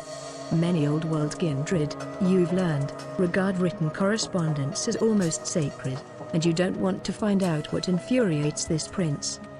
Still what did Knowles do? Tortured the scab until he went mad? Conduct some kind of experimental ritual? The possibilities are endless, and chilling. As you circle the zinc-topped table beside Prince Leto's vacated wicker chair, you let your fingers rifle the top few sheets, and something catches your eye: hard copies of emails Jasper Knowles sent to various local companies. The threat of the Second Inquisition means the Kindred do not send emails about their night work, but they are still allowed identities as flesh and blood citizens, as Jasper Knowles said on the video. And citizens need email. In his living guise, Knowles inherited his grandfather's construction business. In other words, you bet, he pretended to die and came back as his own grandson. Skimming the list of names, you see major corporate suppliers, a few federal contracts. 2100X. The tech company Julian Sim founded in Denver.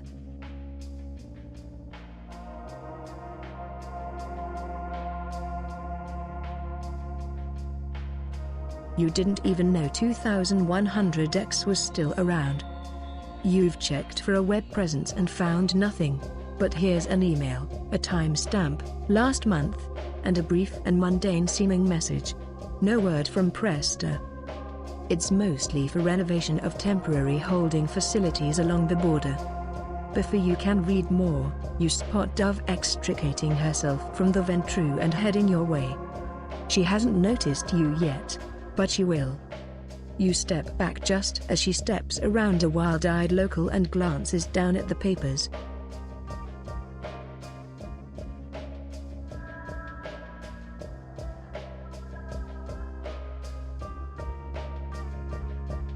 The Kindred here keep disappearing downstairs, but you're sure you're not allowed to feed in the Elysium. Your palms itch. You can't stay here. You need to see what this city has to offer. As if sensing your mood, Alexander returns, his approach heralded by his reeking breath. I have spoken with the prince, and he has given you permission to feed in his city tonight, he says. After that, you must speak with me about arrangements. Tucson can be a difficult city, and you do not yet have a ride. For clubs, stay away from the country and western places. We all love a ... What is it called? A jamboree, right, here in America? But they are claimed by others. And do not feed from the sleeping. The Ventru of Prince Leto's court must feed that way, and do not want competition. Otherwise, your needs can be met just north of here. There are clubs and alleys, drunks and prostitutes, even veterinary clinics and hospitals. You will be watched, of course. Do not dishonor the prince.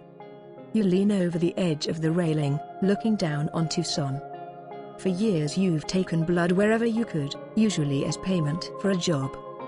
But most vampires your age hunt, and most of them specialize. Before you became a courier, you, too, had a specialty. You think back to those years with Nvidia Cool, before you drove the night roads to perpetuate your existence. You try to remember the skills you developed to feed on beggars and vagrants. It was a hard, dangerous life, but it hardened me physically and mentally. I head for Tucson's alleys. During sex. What can I say? It's a classic, and it taught me to lie and to charm. I hit the clubs, though getting in is always expensive. On animals, when I could. I used my wits and learned to hunt outside the city. But I can't leave town right now, so I head for the kennels.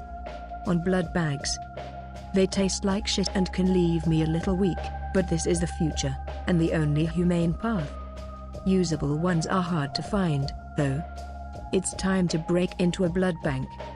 The sleeping. The Camarilla don't want me to, but I learned how to do it quietly and safely. From people in the scene. It's time to check out Tucson's counterculture. That might be a masquerade risk, but I'm a traditionalist, and I've learned how to blend in.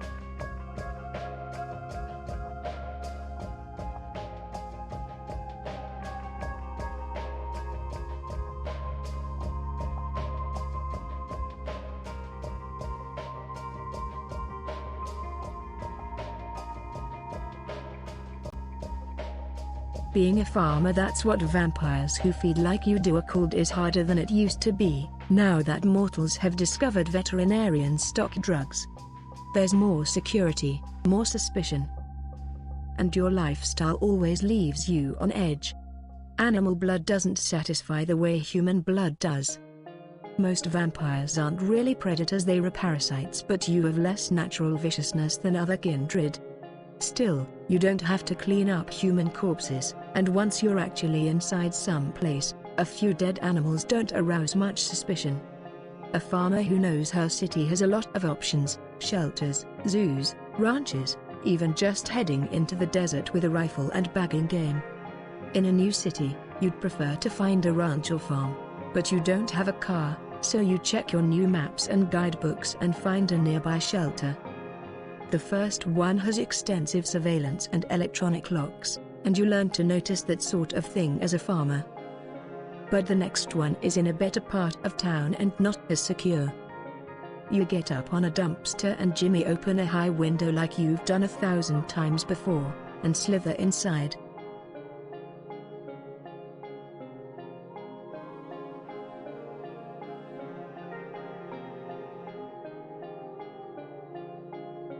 It's 1 a.m. and no one is inside to hear the dogs go crazy. They know what you are and why you're here, but it doesn't matter. You check to make sure you haven't triggered any silent alarms, but the only heavy security is around the pharmaceuticals. You pass the kennels until you find Morsa. Morsa is a 10-year-old chow. He's blind. He's been here for 11 months. Goodbye, Morsa. Afterward, you lick the wound clean so it'll look like a heart attack, then gather as much information as you can about this location and others.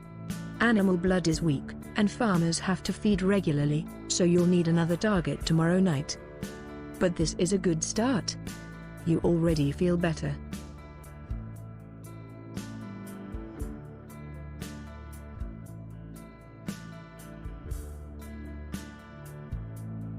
It won't always be that easy, you think as you sit on a park bench, sluggishly moving your stolen blood around your body. New vampires can always have fun for the first few nights, but then other kindred learn about your tricks, or hunters notice statistical anomalies, or the herd itself instinctively reacts to the invisible predator in their midst. But tonight you feel good. A Lotus Esprit Turbo in powder blue rolls up to the curb, blaring synthwave loud enough to scare the crows. The driver flings a parcel your way. When you pick it up, he peels out. The parcel contains a card for a pawn shop. Written on the back, cars.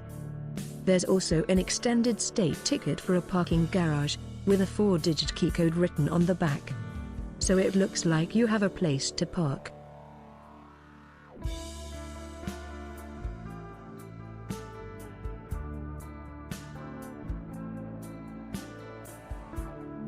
Even after midnight, it feels dangerous to run across the wide, palm tree-lined boulevard that leads to your destination. You need a car. You're itching like earlier when you needed blood, only now the need is to move fast, to stop fighting the shape of this city and start flowing through it the way it wants you to. By the end of tonight you either need to buy a car or learn how to turn into a bat, because Tucson is no place for pedestrians. Covenant Pawn Shop is wedged between an auto repair shop and a nail salon, across from a Title Max. Signs read "Cash for Guns, We Buy Gold," and closed.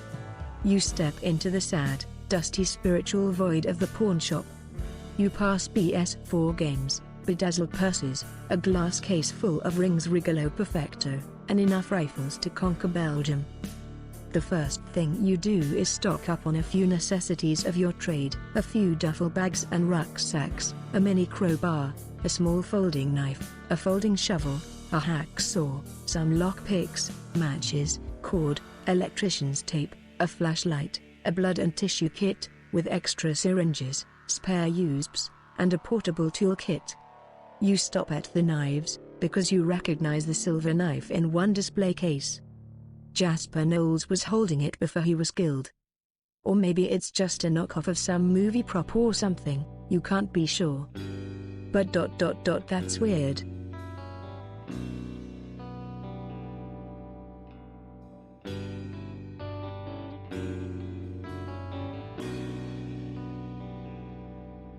Behind the display case with the knives is a pretty young woman with choppy blonde hair and Victorian replica railway glasses.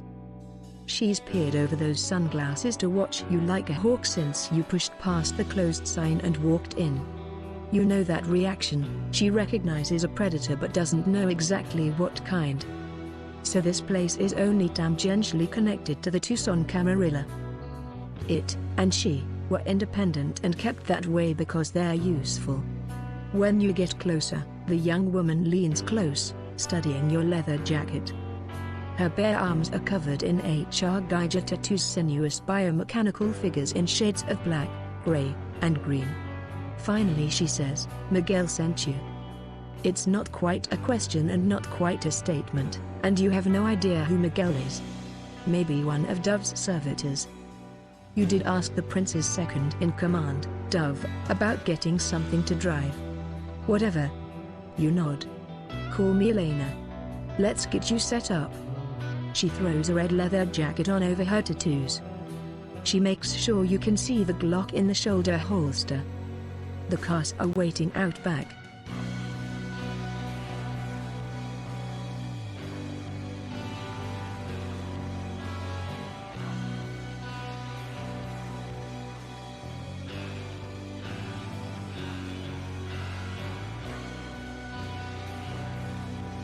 A rusted chain-link fence divides Covenant Pawn Shop's parking lot from a row of rusted Quonset huts. The huts, and the slightly taller buildings on either side, serve to hide a full parking lot of parked cars that probably shouldn't be here. Miguel says you need wheels, Elena says. She steps into the shadows and starts messing around on her phone, but she keeps her eyes on you above the railway glasses. These cars are shit. Miguel either hates your guts or doesn't care if your mission for Prince Leto succeeds or fails. You instantly dismiss the vans, economy cars, and anything covered in rust or that would require more cash to repair than buy. That leaves you with 4 mediocre specimens, a Mitsubishi 3000 GT with too many aftermarket mods, a little Honda S2000 with electrical problems, an ancient but still rolling BMW 3 Series, and an ugly but functional Nissan Frontier. Tonight only, Elena says, anything with 4 wheels is 20% off. Miguel must like you. Or hate me. The stuff inside is full price. She props the back door open. Well, $903. I need a gun. I check out the firearms. As one of the immortal undead, I obviously need a sword. I check out my options. I need a real computer, not just a flip phone with half its features missing, if I'm going to do anything fast and useful online. An actual good suit would be useful for infiltrating upscale locales. What does this place have? I check out the Mitsubishi 3000 GT. I examine the Honda S2000. I kick the tires on that BMW 3 Series. Let's have a look at the Nissan Frontier. I chat up Elena. I'm curious about that knife.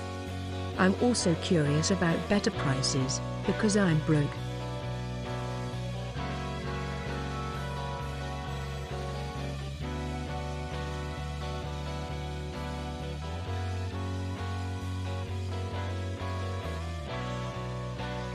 So, is that what are they called, a Klingon knife? A Tajik? No, Elena says.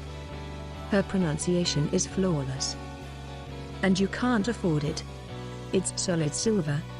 For killing werewolves, I guess. Her tone says she doesn't believe in werewolves. Christ, are there werewolves in Tucson? Maybe you should buy it. And I'm not selling it anyway because I think the guy who sold it might actually come back, she says. She unlocks the case and hands you the crooked silver blade. This has to be the one that Tremere was holding in the video. Elena goes back to messing around on her phone. I have the exact ritual for this sort of thing. I step into the shadows and confer with the blade, unlocking its secrets. Blood sorcery, I'm not paying this much for junk, and I'm not scared of Elena's clock. I lean on her to get prices down. Man plus intimidation, maybe there are cheaper places nearby. I roam up and down the block and look in on other pawn shops, other places that might get me what I need for cheap. Wit plus streetwise, I'm well educated and I know my way around finances, even criminal ones. I use my phone to do some research and learn about Covenant's financing to help me haggle prices down. And plus academics, I need an ally in this city. I tell Elena that I might be down on my luck now, but I plan to move up fast. My charm and leadership skills can bring her around. Charm plus leadership. You ask Elena a few careful questions about her financing, just to give you a place to start. She seems more amused than worried by your questions, and soon you have a few search terms to enter.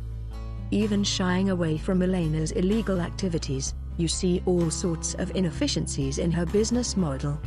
At least you think you do, you only have access to public information like her lease. But when you ask Elena a few questions about where her money is going, you realize that while she's a capable businesswoman, you're just a little bit better. She chews her lip, then says, "Tell you what, you come back tomorrow and log in a shift fixing my payroll, and you promise not to act all weird, and I'll give you a discount." After a little more negotiation, it's a deal, and she agrees to give you a discount right now of 20%. I have the exact ritual for this sort of thing. I step into the shadows and confer with the blade, unlocking its secrets. Blood sorcery, I need an ally in this city. I tell Elena that I might be down on my luck now, but I plan to move up fast. My charm and leadership skills can bring her around. Charm plus leadership, I need allies, and I like pretty girls with ghoul tattoos. I flirt with Elena and try to feel out some kind of alliance. Charm plus Some pawnbrokers love to talk about acquisitions. They like implying that everything in their shop has a story and a mysterious heritage. But since Elena actually is involved in weird illegal shit, you know she's not going to talk unless you're careful. So you take your time, asking first about different knives, then about occult paraphernalia. Elena has a whole display of crystals, runestones, Llewellyn magic books, jade yoni eggs, and more esoteric artifacts, though nothing is real, or at least, nothing here is used in any of the sorceress traditions you follow. Finally you bring her back to the silver knife. The guy who sold it, you say, older man with a beard. Sort of professorial? You're describing the Tremere, who died with the weapon in his hands.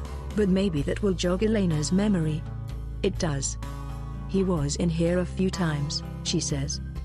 But the guy who sold it? Her expression goes a little vague. You recognize that look. You can't be 100% sure, but you think someone messed with her memory. Now, the world is full of weird, dark shit, and who knows? Maybe witchcraft is real too. But you know plenty of vampires who can do that. What did they look like? You ask. Try to remember, did you see them in a mirror? Sometimes that helps. Elena's eyes widen behind her railway shades and she gasps. I did. Someone you know? You ask. No, she says, still piecing it together. Chinese guy. Young. Like my age. Blazer over a t-shirt like he was going to give a TED talk. He sold it. Shit, I can't remember much. I must have been tired. There are a lot of Asian tech bros in Tucson, but you feel an itch in the back of your mind, a growing confidence. It's Julian Sim. It has to be the Banu Hakin. Well, $903. I need a gun. I check out the firearms. As one of the immortal undead, I obviously need a sword. I check out my options. I need a real computer, not just a flip phone with half its features missing, if I'm going to do anything fast and useful online. An actual good suit would be useful for infiltrating upscale locales. What does this place have? I check out the Mitsubishi 3000 GT. I examine the Honda S2000. I kick the tires on that BMW 3 Series. Let's have a look at the Nissan front.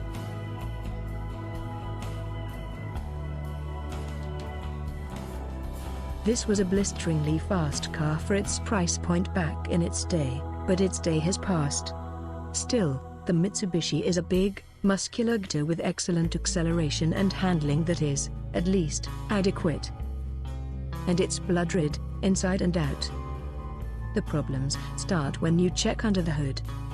You can't tell if that circular thing is supposed to be a turbo or some kind of prototype Roomba from the Clinton administration. But it's all fucked up, whatever it is. The electrical is an over-engineered nightmare, too. When you take the car out for a spin with Elena riding shotgun, Limp Bizkit's brake stuff almost blows your eardrums out. You can't figure out how to stop the CD from playing, so Elena just pops the whole CD player out with a screwdriver. The acceleration is good, but the turbo is wheezy and unpredictable, and the whole car feels like it could fly apart in a hard turn. $360, Elena says when you get back, shoving the CD player back into place. I'll throw in the Korn CDs on the sun visor for free. One of them is live at Woodstock '99. So you can afford it. Mitsubishi 3000 GT, $360 speed, maneuverability, durability. Wealth, $903. I need a gun. I check out the firearms. As one of the immortal undead, I obviously need a sword. I check out. First, it's a convertible. There's nothing like feeling the wind in your hair and drying the blood in your teeth. Second, the little Honda is quick for an old car, not just fast in a straight line like the Mitsubishi, but more maneuverable. Third, it's a bit like your old CRX, just smaller and sportier. Fourth, it's black, inside and out. The cons, its electrical system is trashed beyond all recognition, and even Elena has to disclose the number of accidents it's been in. You're worried that a ghoul with a golf club and some Vitae could smash this car to pieces. You're worried it might just burst into flames driving down the interstate. You take it around the parking lot, then around the block a few times with Elena riding shotgun. You make a few stupidly fast turns, and the little convertible does great. Then you spend a few minutes parked, messing with the switches. There are a lot of flickers and sputters, but no showers of sparks. That's good, right? $432, Elena says. I do not offer a warranty. So you can afford it. Mitsubishi 3000 GT, $360 speed maneuverability durability Honda S2000, $432 speed maneuverability durability. Wealth, $903. I need a gun. I check out. With this car, you can party like it's 1985 because you're pretty sure it was built in 1985. The exterior is gunmetal grey, and inside the leather is dry and cracked like it's suffering from some kind of foot disease. It smells like tobacco, the AC doesn't work, and the back seats are torn and patched with duct tape. But the bones of the car are excellent. The engine is clean, and it's as fast as the two sports cars, almost as maneuverable as a modern vehicle, and more importantly, it's tough as nails. This thing survived Reaganomics and Glasnost. It can survive whatever you crash it into. You take it around the parking lot, then around the block a few times with Elena riding shotgun. It's old and a bit rattly, but it accelerates hard, turns well, and it feels solid. Like driving a refrigerator with a really good engine. All this can be yours for a meager $504, Elena says. That's such a good deal you check the whole car again. But it looks good. It's the most expensive thing on the lot in your price range, but maybe it's worth it. Mitsubishi 3000 GT, $360 speed maneuverability durability Honda S2000, $432 speed maneuverability durability BMW 3 Series, $504 speed maneuverability durability. The pickup is the newest vehicle on the lot in your price range, though that isn't saying much. It's ugly on the outside, rust-stained and salt-streaked. Did someone drive this thing down from Manitoba? It's not particularly fast, and even though it's fairly new, you know it's going to turn like a '53 Mercury. But all that post-2000 passenger safety know-how counts for something, pound for pound. The Frontier is as tough as the little BMW, and the Frontier has a lot more pounds. If you find yourself rolling into a gunfight, across broken rocks, or back in time to fight Vlad the Impaler's heavy infantry, this is the vehicle for you. And it's black. You take the Nissan around the parking lot, then around the block a few times with Elena riding shotgun. There's plenty of room in here, if you ever need to transport something bigger than a manila envelope.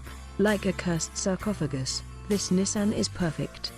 Still, the driving experience is viscerally unpleasant. It's floaty and slow, the visibility isn't as great as you were expecting, and you think something is wrong with the electrical, because it doesn't feel like the power steering works right.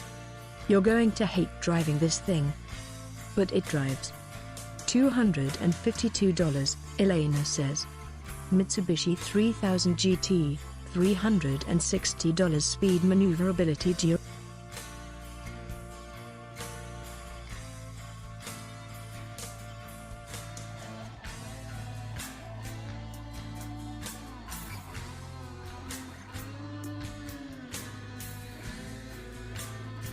People around here don't seem to pawn clothes as often as they pawn guns, power tools, and Blu-rays of Click, 2006. But you discover a small collection of decent clothes. And an even smaller selection of really good clothes, nice women's suits that aren't too far out of fashion, from good name brands. Soon you find what you're looking for, a long black Valentino dress with an electric floral pattern along the cuffs and the hem, rising up to just below the waist. You're a long way from anywhere nice enough to need that, Elena says. That's why it's all only $405. Unfortunately, you can't afford both it and a vehicle. High-end dress, $405. Mitsubishi 3000 GT, $360 speed maneuverability durability. Honda S2000, $432 speed maneuverability durability. BMW 3 Series.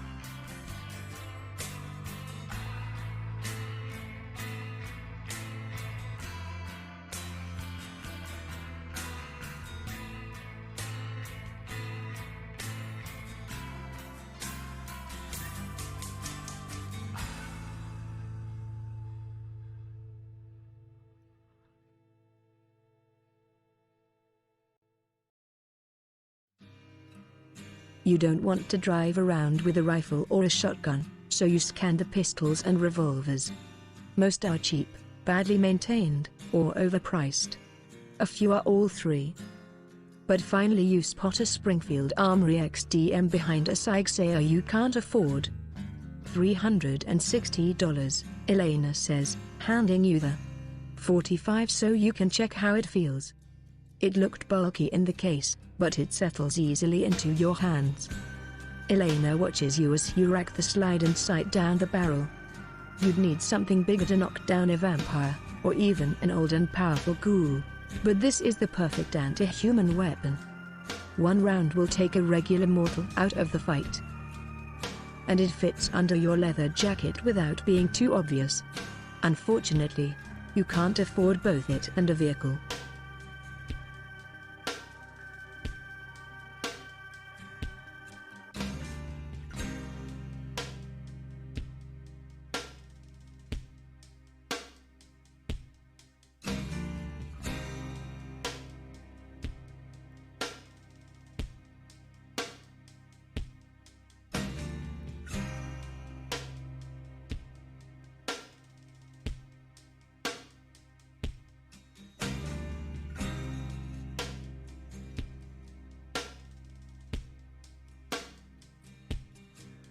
There's not a lot of bureaucracy here.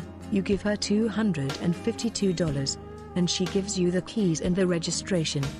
You're once again a courier. Springfield Armory XDM pistol, $360. High-end dress, $405. Wealth, $651.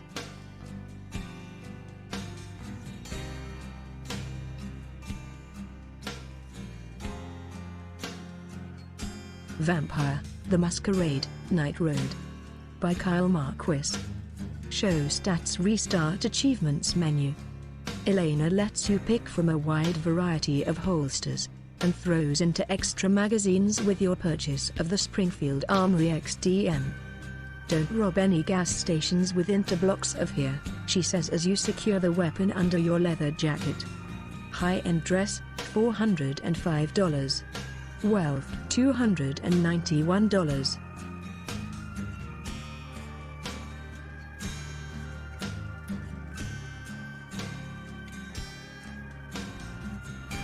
Most of Elena's swords are shitty mall katanas that you couldn't use to beat a chihuahua to death. A few are the real deal and start at $2,500. But one has a price tag of only $300. Elena unlocks the case and hands you the Bavarian M1869. Someone refurbished this, but they also removed the quims. It's supposed to be a bayonet, but now it's almost like a machete with a better balanced blade. And the balance is really good. You flick it through the air a few times, getting a feel for it. Now this is a vampire stopper, heavy enough to chop through limbs or necks. It's nonetheless a precision instrument, reliant on your agility and training. Is it authentic? You ask. You actually don't care because unlike everyone else who comes here, you might actually need to kill someone with this thing. Well, it was, Elena says. Until the guy who used to own this place cut off the handguard part so he could practice eskrima with it. Unfortunately, you can't afford it right now.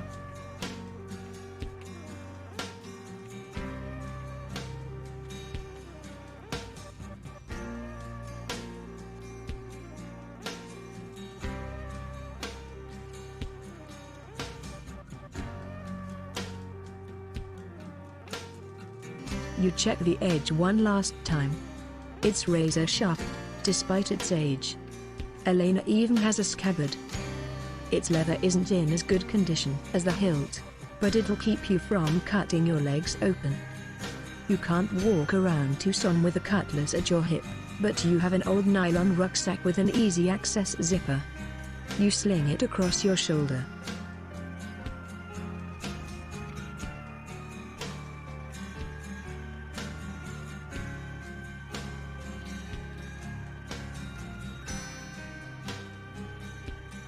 It's 2:16 according to your knockoff painter eye when you pull out of Covenant Pawn Shop in your new Nissan Frontier, and sunrise is 6:29 a.m.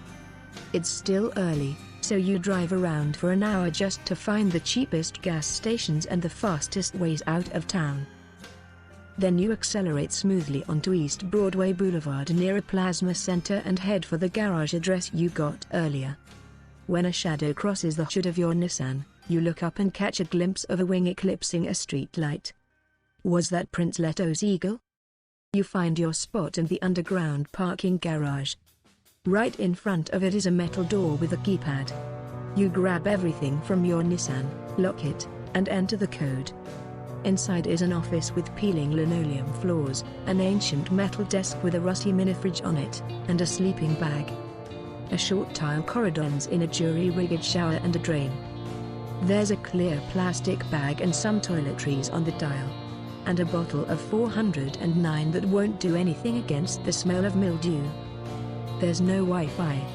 Still, it's better than sleeping in an abandoned semi-trailer, and your phone actually gets good reception. Even better, there are escape routes into the sewers that you can use. You loosen the grates and make sure you have a clear route into the sewers in case you're exposed. You're just getting settled in when you hear your door lock beep. The metal door opens, and there's Julian Sim.